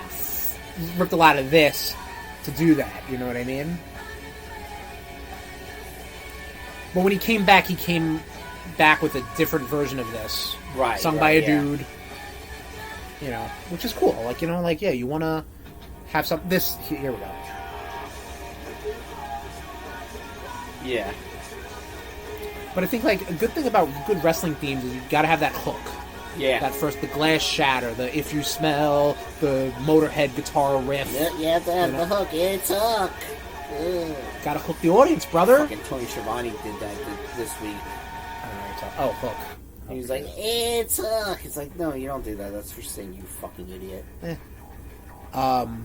So this is Christian Cage's TNA theme, which you can hear, like, the similarities.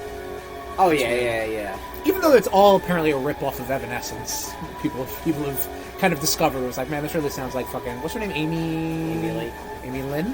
What? Amy Lee. Lee. What the fuck do you think I said? I thought you said Lynn.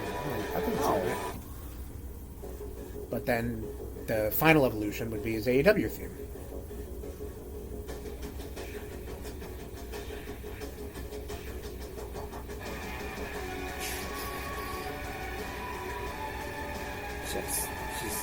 Yeah. I know this, like, match on Wednesday is supposed to be a big deal between him and Adam Copeland. I'm like, just don't care. Can't talk about Edge and Christian without the Hardys. No. Again, the fact that they can use this theme in AEW, I think is dope. You know what I mean? I think I think AEW's use of the Hardys has been piss poor, but it's part of the whole aura. I think this is actually public domain. I think it is too, yes. Because I've heard it on, like, CW shows. Yeah, I have also, so yeah. it's The same Hardcore Holly's theme, I've heard that a lot too. Yeah. Yeah, so I guess you can buy the license, you can get Jeff Hardy to show up and swanton off your ladder. Had to talk about, because I think, again, a good evolution, very similar to the Hardy Boys theme. Jeff Hardy's No More Words. His single, you know, when he was main eventing. I don't personally like it, however, I wanted to kind of, like, I see what you did there. Yeah. You know what I mean? You didn't have to fucking upset the apple cart. You had to just take what worked, you know, put some lyrics to it, redo it, revamp it, and there you go. I'm gonna take a piss. Tom's gonna go pee. We'll be right back. Yeah, Too Cool was on there just because I dug it. And the fans dug it too. I'm sorry. Well, I don't know what to tell you. But we're missing a big portion of this. We're missing The Undertaker. Oh, yeah. And The Undertaker right now, obviously when he came in the early 90s, it was the funeral march, you know what I mean? Right. And it's only evolved further from that. So I want to take you back to the late 90s, pre-corporate ministry, pre-corporate Ministry of Darkness Taker, to his theme here, around like 96, 7, 8, where it is just a more... It's a heavy version of his theme with the guitar, you know. Just teardrop tattoo Undertaker.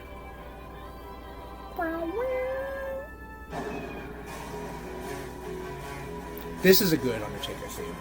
Yeah. You know what I mean? Like this is the evolution of Undertaker themes. Like it's just absolutely. It gets heavier. Like his first theme, not great.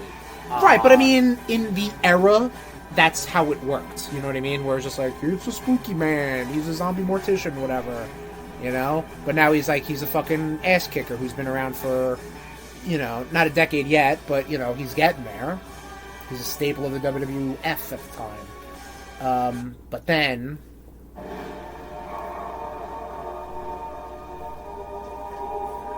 his core is a Ministry of Darkness theme. Even though they go with that Yeah, screenshot don't look I too know, deep into it this just picture. throws me off.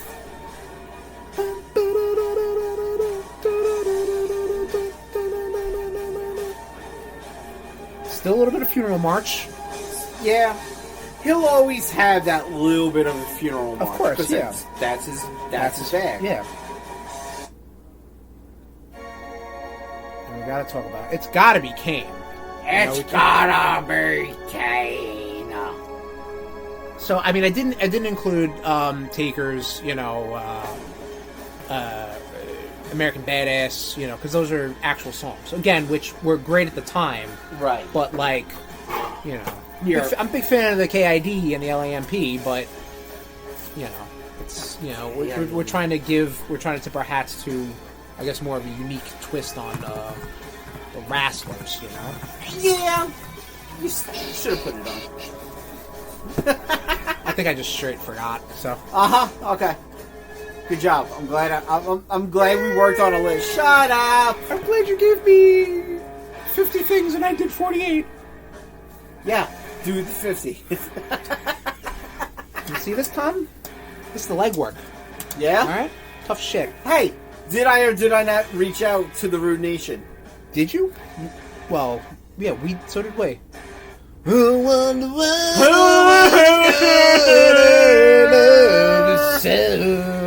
The worst look for Kane, though. But I hated this. Well, really, but a really banger song. It is. No, it's really good. No, I think the worst look for Kane is the this Kane. Well, corporate Kane. Not. Oh yeah, but with then the slacks.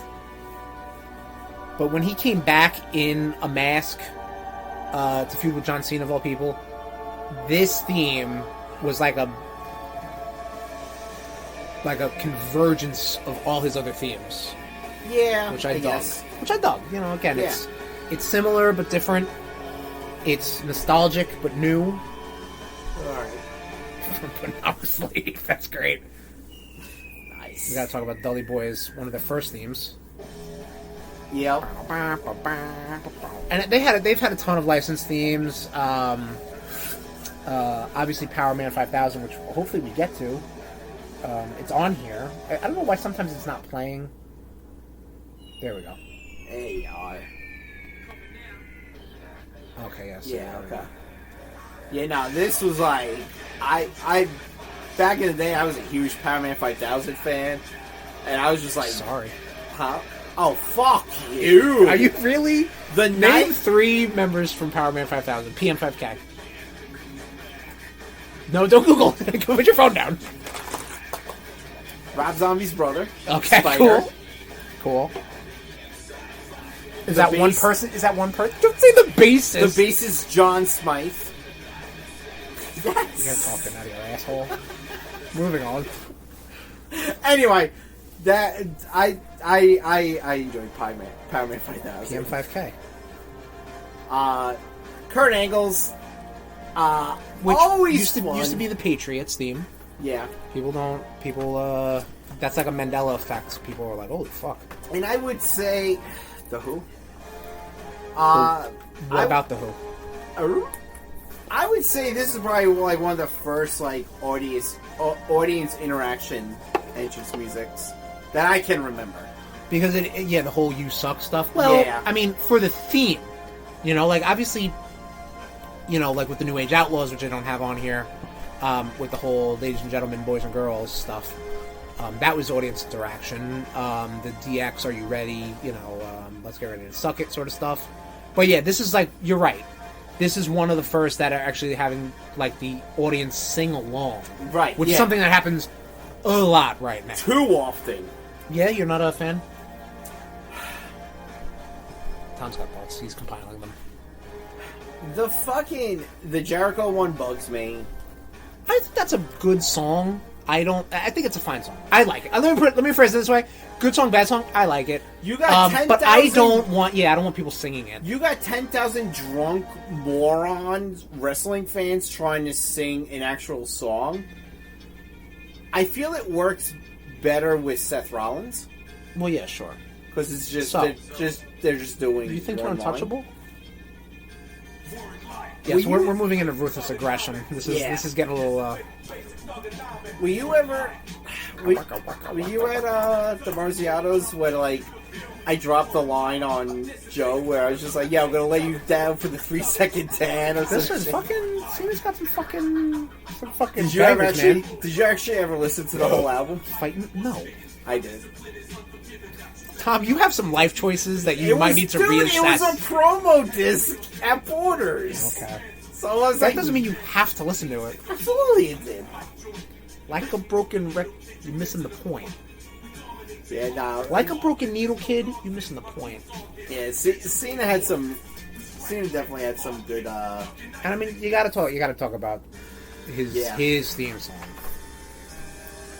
Not a fan, but I think with Cena being out of the limelight, out of professional wrestling, out of sports entertainment, when this hits, you're like, oh yeah, John Cena, you know. Which I've been told several times that you and I need to watch Ricky Stenicki. Maybe we'll do that instead of watching Madam Web. We'll see how much Madam Web is. It's $20. To rent? Yes. What? Shut the fuck up. So we're talking about Ruthless Aggression, peoples. Yep. Orton's. I love this thing. I don't think his entrances have ever missed. I didn't like Voices. Took me a while to warm up to. Oh, okay. It's not on this. I don't think I put it on this list. But this one, I'm like, you just fuck straight up yeah. forgot. No, I was just like, I don't really. His evolution. You'll just have to find out, Tom. Oh, okay, good. I like this. We've already talked about 3/4 of Evolution right now, so why don't we complete the quartet? But that's a really shitty picture of Batista. I didn't make the videos. That must be like from Tom, his, shut your eyes, open your ears. that must be This his is wrestling MMA, themes. This is wrestling themes. Yeah, this was a good one. Listen, I walk alone in this pit of danger. Okay. I walk alone all the time. Oh, okay.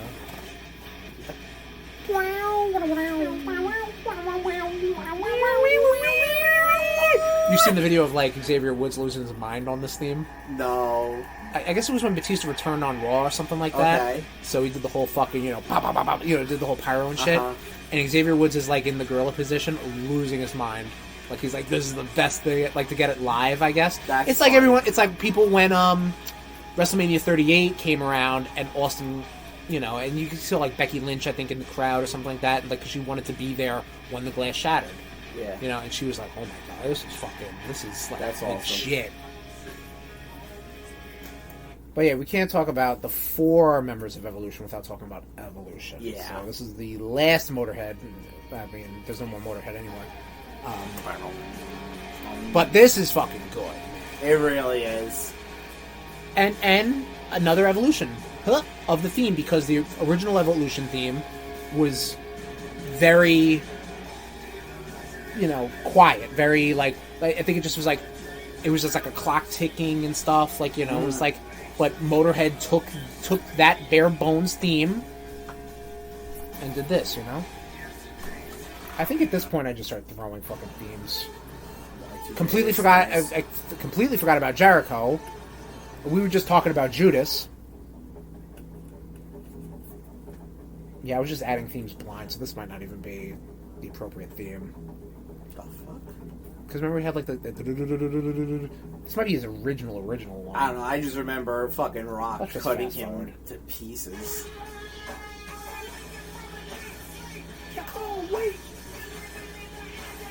If he came back with this, He's never coming back to WWE.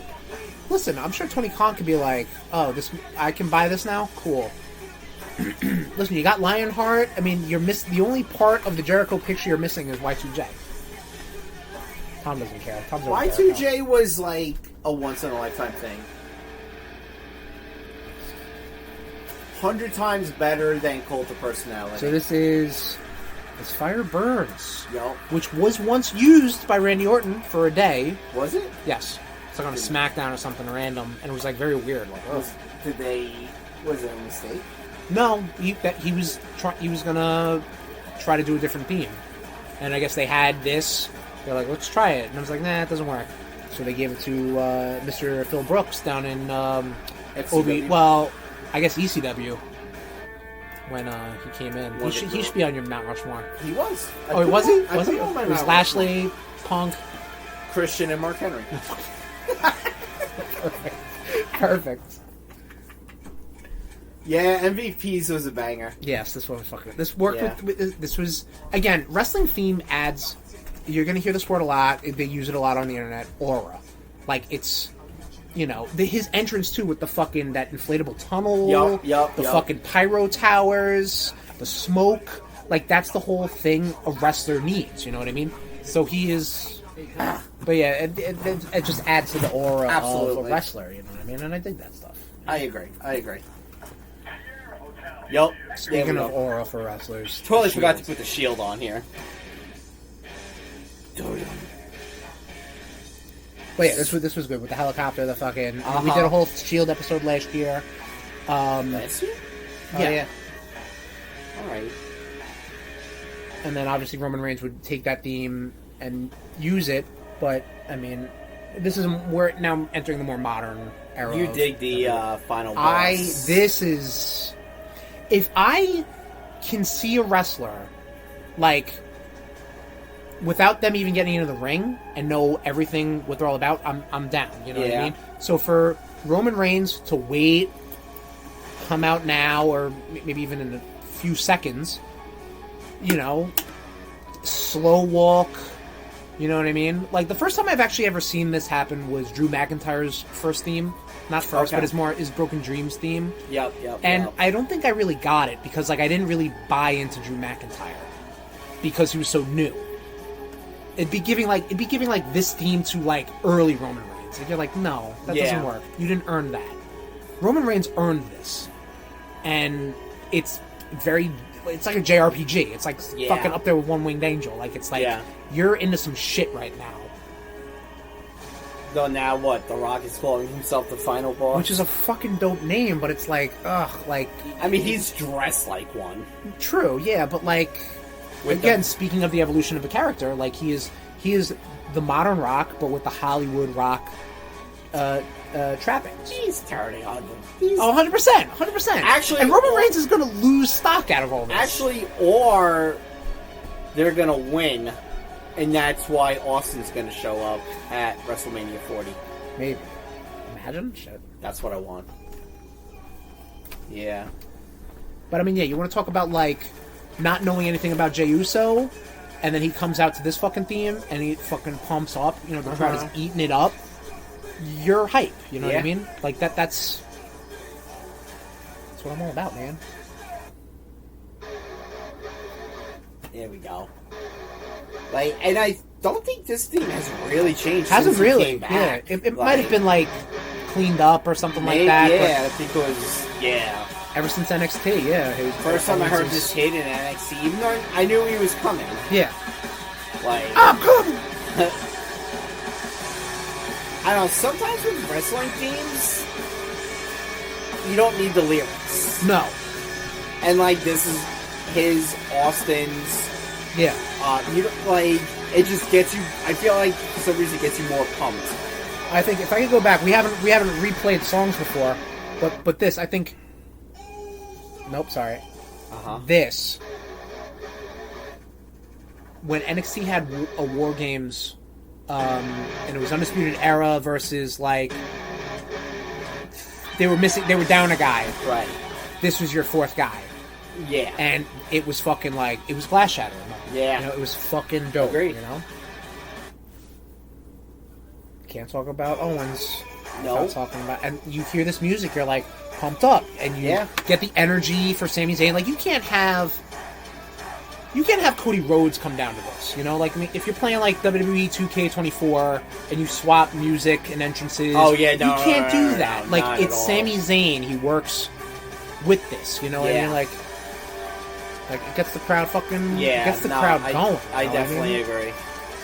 And I did put his heel theme in here because I think it's interesting how the crowd loved the one song and how they just took that away. I like that because it is so like this, like, the music helps get the whole act over as a good guy. Well, I'm a bad guy now, so no, this is me. This is my music. I actually didn't. I didn't like. I don't like it either, but like I like the fact that they revamped it that hard. Right. You know what I mean? But then you have Owens, where they use the same song, heel or face. Because Owens has that, Owens will never be like a, come on everybody, let's go, you know? Like, he has that mystique. Like, yes, exactly. Ziggler's, yeah. Ziggler's, I think Ziggler, yeah, is pretty good entrance music. His finisher now is called the Danger Zone. I love that. It's the same. It's a zigzag. Oh, it's a zigzag, but it's just called the Danger Zone now, and I'm just like, sure, Dolph Ziggler. Because he was doing the famous there for yes, yeah. a long time. I don't know. I see DZ. I think Discovery Zone. There you go. Sorry, Dolph. Yep. Possibly one of the more modern theme songs to get over. Oh, absolutely. Than the man himself, unfortunately. And I think that had a lot to do with the whole Johnny Gargano and Tommaso Ciampa. I think that plus how NXT just was too at that point. Yeah, you know what I mean? yeah, Like, yeah. Of course, the crowd's going to eat it up. There's Right. And how 40 he of came you. out on like the rotating table. Yep. No, it was great, but like Bobby Roode was unfortunately never as big of a deal. And honestly, he could, if he didn't get hurt, he could have been one of the biggest heels. I think so too. But he unfortunately played with injury. The problem with this theme, though, is that it's a great theme. Mm-hmm. It is very Ric Flair-esque. Obviously, with the whole package with the robe that he's doing is Ric Flair-esque, and it's really like a glorious. Like, I'm better than you. Yeah. But the crowd ate it up. Yeah.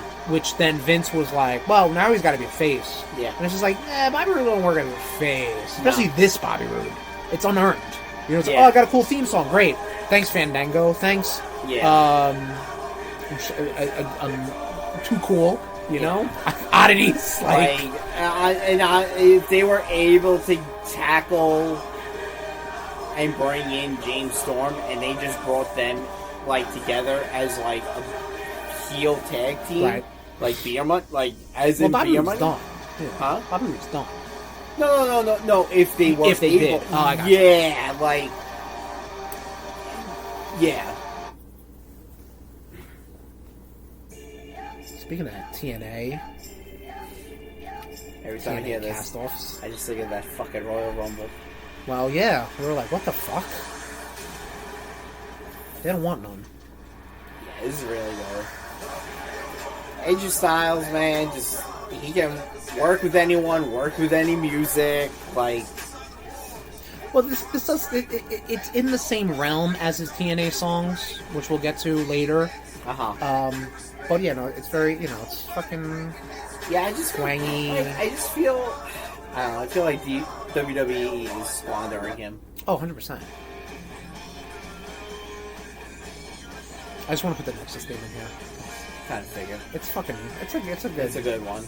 It's a good slaps. One. Wade Barrett had some good themes too. Well, yeah, like 2. So Shinsuke's theme, if I remember correctly, I think Glorious was originally written for Shinsuke. Between Shinsuke, Rude, and Styles, their themes were like. Obviously, Rising Sun, I think, fits on Shinsuke because LOL Japanese, but I think between Phenomenal, or that song and the other song, like, they didn't know who to pin them to. I mean, this sounds very Japanese. No, I know that, but I think they might have had the other 2 songs ready for Shinsuke, and they were like, no, this doesn't work, so then they might have gone, they made this one, you know what I mean? But then we got to talk about Shinsuke's heel theme, which, again, I'm a big fan for modified wrestling themes. Because it puts... Yeah. Because now it has the guitar, and now... This is like this is the disturbed version of Shinsuke's breaking glass shatters. I hate you. Because you make so much sense with that. Okay. This is, unfortunately, so women's wrestlers have good themes. Not a lot of them but not have a lot. that hook. Yes, that's correct. Yeah, because for a long time they were like, "Oh, here's the eye candy. Here's this. Here's that." But I think fucking this works for Bianca. Absolutely. You know, like she's coming down, skipping, fucking whipping the hair. You know, like it's pretty fucking good, man. And we gotta talk about this one again. To have Cody Rhodes have this song on the Independence in AEW, and it's like, no, this is coming with me Yeah. to WWE at WrestleMania 37. No, 38, right? It was in Dallas. So 38. So I remember. he debuted 38. Yeah, I main remember event that. 39. I don't remember Right. the Austin coming. Sure. We'll watch that. I don't know. But no, this is We've watched that one a lot. have we? Yeah. But this is the whole. Cody was never a not WWE guy. You know, he was born in the system, raised by the system. Yeah. And he was just playing a WWE superstar elsewhere. Yeah. This song is Disturbed. Oh, Not Disturbed. It's Meat puppets. Meat Puppets. No. He definitely cornered Tony Khanman in a room and like, this song's coming with me. I mean, listen, if he owns the rights to the song, which is like the same as Down Straight, that's who does the song. Yeah, because it does that's Matt Cardona's Meat Puppets. Because Matt Cardona has the same thing. He owns his theme song. Yeah. But, you know, if you license it out to WWE, so they use it, you know, it's the whole thing. It's the whole thing. Yeah. It's got the hook. Yeah, no. It's brash like him. I'm not trying to say it's good or bad, but it works for the character. I don't like it, but it works. And it gets the crowd pumped. I hear it, though, and I'm like... It's missing something? Yeah. Don't get me wrong, I think it is like a version 1 of a better theme. I think it's that shitty L.A. 9 well, in yeah, the beginning. because that's...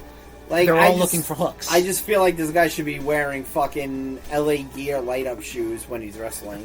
Light-up shoes. Well, he did 2 Rumbles ago. Fucking right? nerd. And Balor has always had...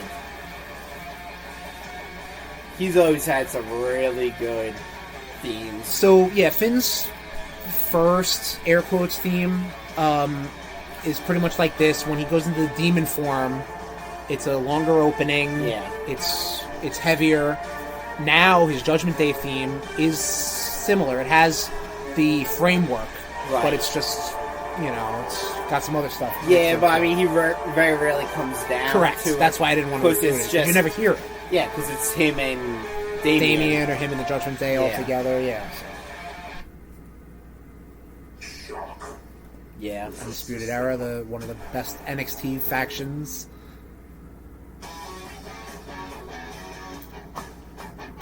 And I think, again, this theme works with the 4 of them. Cole, Fish, O'Reilly, and Roderick Strong. Yeah. And the entrance, and the fucking, you know, fucking Bobby Fish air punching, O'Reilly fucking air guitaring, or belt guitaring, you know. Everybody else just fucking kind of like, you know, they're like too cool for school, you know? Like, we could thank Roger Strong for the Creed brothers. this is true, And yeah, Ivy- Diamond Mine, yes. And Ivy Niles. Yes.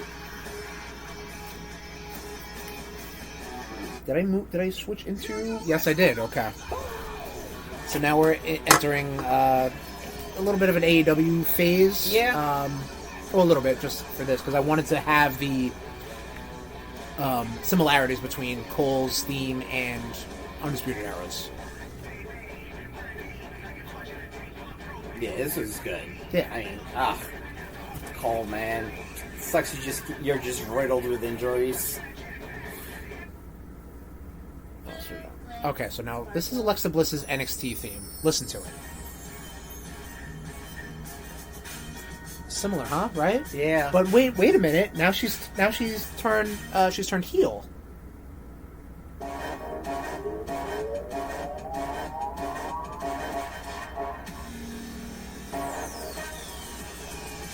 It's the same theme. Yeah. That little bitty ting. It's not the same. It's not Yeah. the same. Not the same. Not the same. So moving from Alexa Bliss to... I couldn't forget Bray. Even though I did forget Bray, so I added Bray. So this is Bray Wyatt's the Eater of Worlds When they Swamp first showed Cults. up, right? Yes. Yeah. Yeah. That's actually the Bray that I really like. I really liked. Fast forward a little bit so we hear a little bit more of it. you know, it's very it's grungy. It's not Yeah. maybe not grunge the genre, but it's like just sounds dirty, sounds culty, sounds like, you know, like let's sing along sort of Yep. shit. You know what I mean? Which moves into his Fiend's theme, which is boom. You know, it's almost like a. It's more bassy. Yes, yeah. it's like all bass, and then we'll just fast forward a little bit, and obviously way more rock. Yeah. But it still has like the boom, boom, boom, boom, boom, boom, you know, like that. Yeah. Fiend was like one of my least favorites of his. I mean, I think the visual of the Fiend Yeah. supersedes whatever song was playing. You know what I mean? Absolutely. But I like, agree. it's unnerving. You know, which is the whole point. And there's the the high-pitched guitar, yeah. and there's the Cult Leader Bray song right there. And then his final theme, which was done by Code Orange, which is really good. It really is, I am just going to fast forward because it is a slow start. Still a slow start. Still a slow start. It's a very slow song. Yes. Which works for him because of how he would walk down the down the ramp and everything. So It's all about the aura, man. Yup. That might be our final WWE theme. A few other things. We totally forgot Rhea.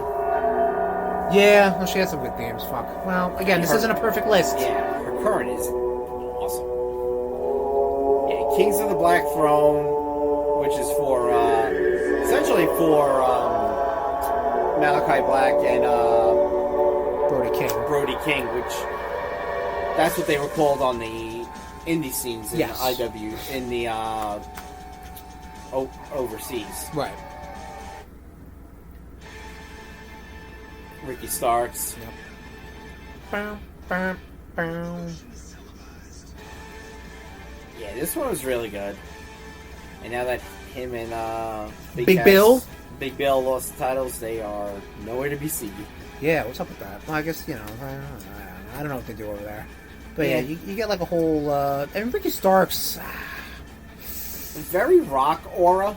Oh, 100%, yeah. Which is what I think I dug about him. Okay. It's just like, oh, okay, I see what you're putting down. Right. You're very much like LA Knight. You're like, you know, someone just copied the Rock's moveset onto somebody. That could be a fucking. I forget who we put together with our AEW WWE things. So now we're doing a little WCW, going it back again. Goldberg's theme worked for his whole presentation. Boring, just like the man himself. Fine, but I mean, you can't not hear this and not think just like something's fucking coming, you know? I could think Goldberg and be like, oh good, I can't wait to watch him drop someone on his head. Right, moving on. Sorry. It's okay. Not a Goldberg fan. No shit. No fucking shit. Gotta talk about the New World Order. The New World Order. New World Order. New World Order. The life. And then we can't talk about the Black and White without talking about the Wolfpack, Tommy. No. No? Wolfpack definitely a better song than... Oh, yeah, but it worked for them. They were Yeah. like the fucking streety, smarty NWO members, you know? They were the cool ones. You know, they wore FUBU, Tom. FUBU. Dope song. Dope song. Four Horsemen. This I never heard until I think they were doing the DVD. Again, wasn't like in tune to old WCW NWA themes. Right, yeah. But I was like, oh shit, this fucking kicks ass. Yeah. Because it's, you know, you're like, something's coming, you know, and then, you know, it's like gunslinger music, Yeah. you know what I mean? Very, Adam Page. Yeah, that's... Adam Page's theme, I think, is public domain. I But didn't he just change it? I feel like it's derivative off of this. Well, I mean, it's very... You get like a cowboy theme. Yeah. You get like a western-y... Without being like, you know... In your guitar, face. you know... You know, like that. Moving on, TNA, baby. Yup. AJ Styles' TNA theme is really good. AJ did have some good TNA themes. We're almost done. I feel like one of his last shows he came down to With that? Oh, yeah? Samoa Joe's. So Yep. this is Samoa Joe's first theme. It's very indicative of his Ring of Honor themes, his independent themes, where it's like that song from Godzilla. Yeah. Ba, ba, ba, ba, ba, ba. I believe they even had the Godzilla roar. I think so too, yeah. But this is one of his earlier TNA themes, one of his later TNA themes. Again, hearing the evolution. You know, same intro. Yep. Did he do that? Did he have that in WWE? It was something similar. We'll get to that. But see, now it's like it's different. It's grown. Yeah. It's got lyrics. It's got fucking some synth onto it. You know what I mean? Like, but it's still Samoa Joe. He's just older. You know, he's got a dick tattoo on his face. He comes out with a machete sometimes, a mohawk. You know, TNA didn't know what to do with Samoa Joe. Yeah. But now, so this is his NXT WWE theme. Yeah. Okay. Yeah. And this one has a roar. This one they took off fucking Spotify. I feel like this is what they use for Bronson Reed now. But it's all like in the same ballpark. Yeah. You know what I mean? The same with the AJ Styles themes, and then over in AEW. Oh, which I don't have. Fuck it. Fuck it. Chuck it. Fuck it. But this is one of Kevin Steen's themes. Mm-hmm. This is Kill Steen Kill, which I think was when he was Ring of Honor champ. I think this is when he first turned heel. Yeah. Yeah. Well, he was like Ring of Honor champ too with this, I think.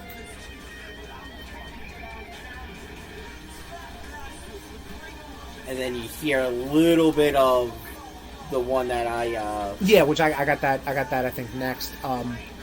But there's a line in here because this talks about, obviously you're right, when he turned heel, beat the shit out of Generico. Seriously. He says something along the lines of like, my best friend is in the ground, he's fucking dead to me.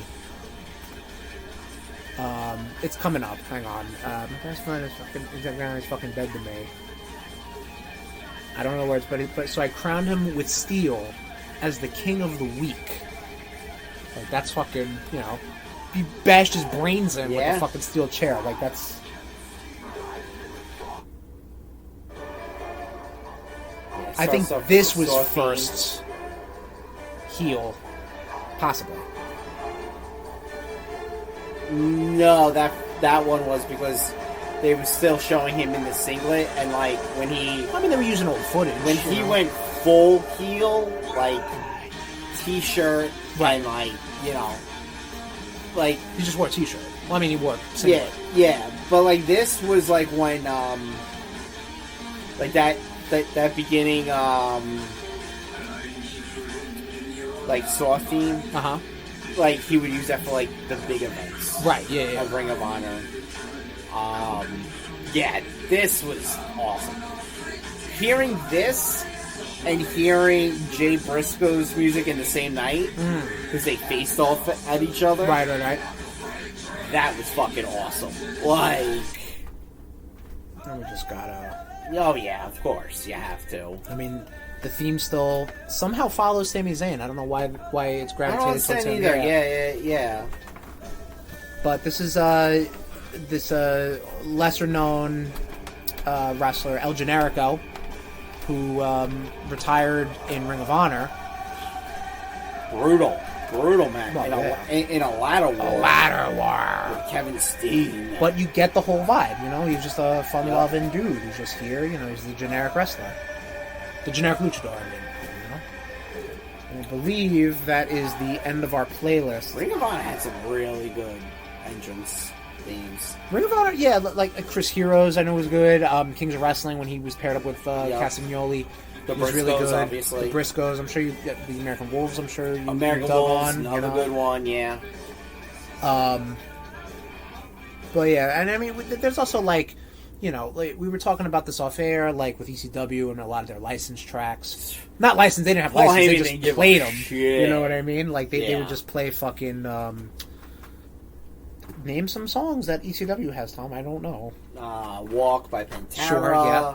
Pearl and- Jam, Man in the Box. Is that Yeah. Pearl Jam? Alice in Alice in Chains, Chains, Don't Ever Insult. I don't know. I truly have no fucking clue. Yeah, well, you should apologize. Go look at yourself in the mirror. I'm Apologize. sorry. I'll sleep just as fine though. Yeah, you won't, because I will just be blowing up your phone with that song. Okay, cool. So it's drilled into your stupid brain. Enter Sandman. Oh, of course. Yeah. Shit. For Sandman. Right. Um, What did Raven come down with? No, we didn't know. I don't know. All right.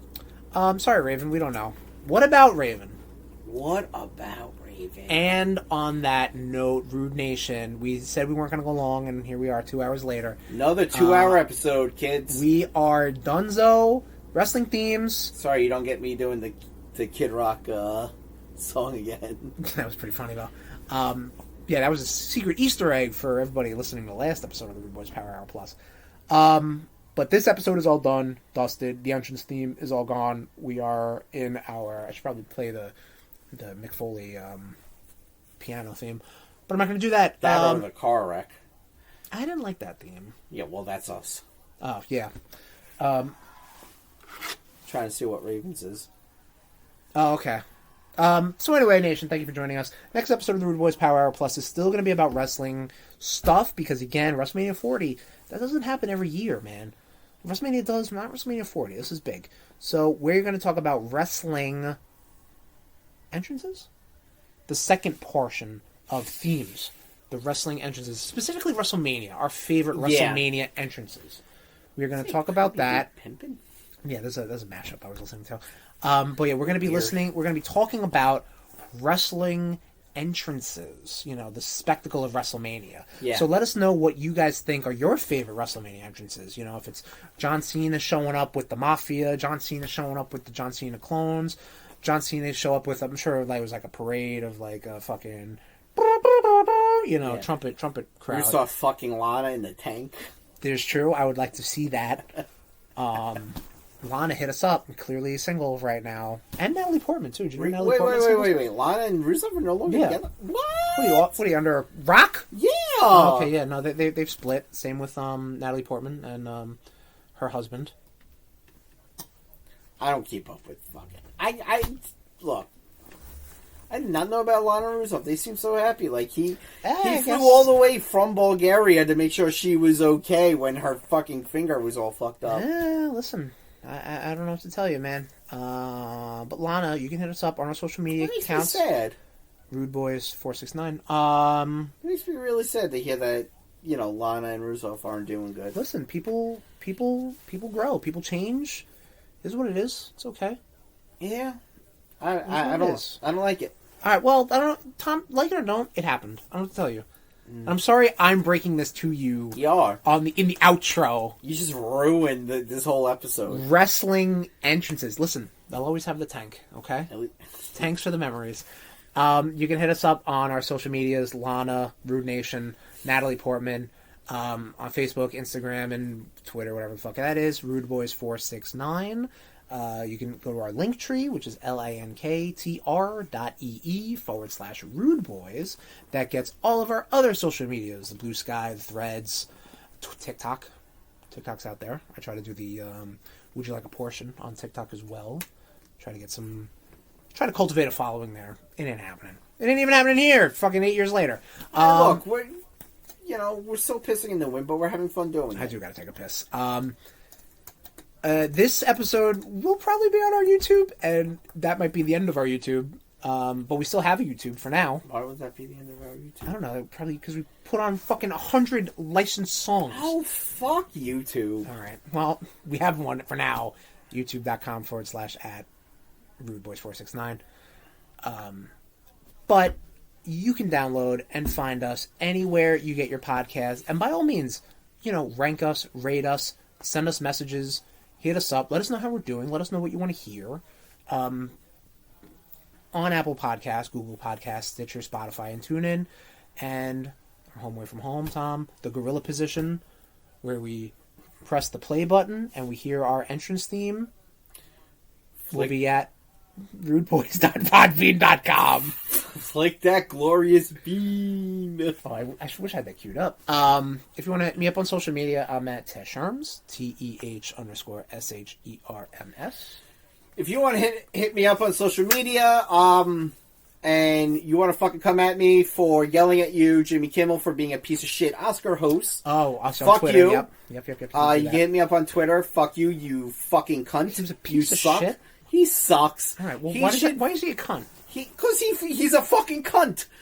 You hit me up, Tommy_Cash80. And that's Cash with a K. Come at me, you little bitch. No. You weren't even the best part of the Man Show, and the Man Show wasn't even that fucking good. Well, the best part of the Man Show were women. Just that whole show sucked. Well, that's also true. And that fuck old man you, that drank fuck beers Adam fast. Carolla, fuck the both of you. Okay. What are your thoughts about Doug Stanhope and Joe Rogan? Joe Rogan is a fucking jughead and should fucking just hold his head underwater. He'll probably feel like he gets powers from it. Anyway, that's cocaine. diverged. Well, listen, I think he read on Twitter once. Anyway, Nation, that does it. Thank you for joining us. Wrestling entrances. Next episode. Bye-bye. Bye. This has been a presentation of the Rude Boys Podcast Network. Oops.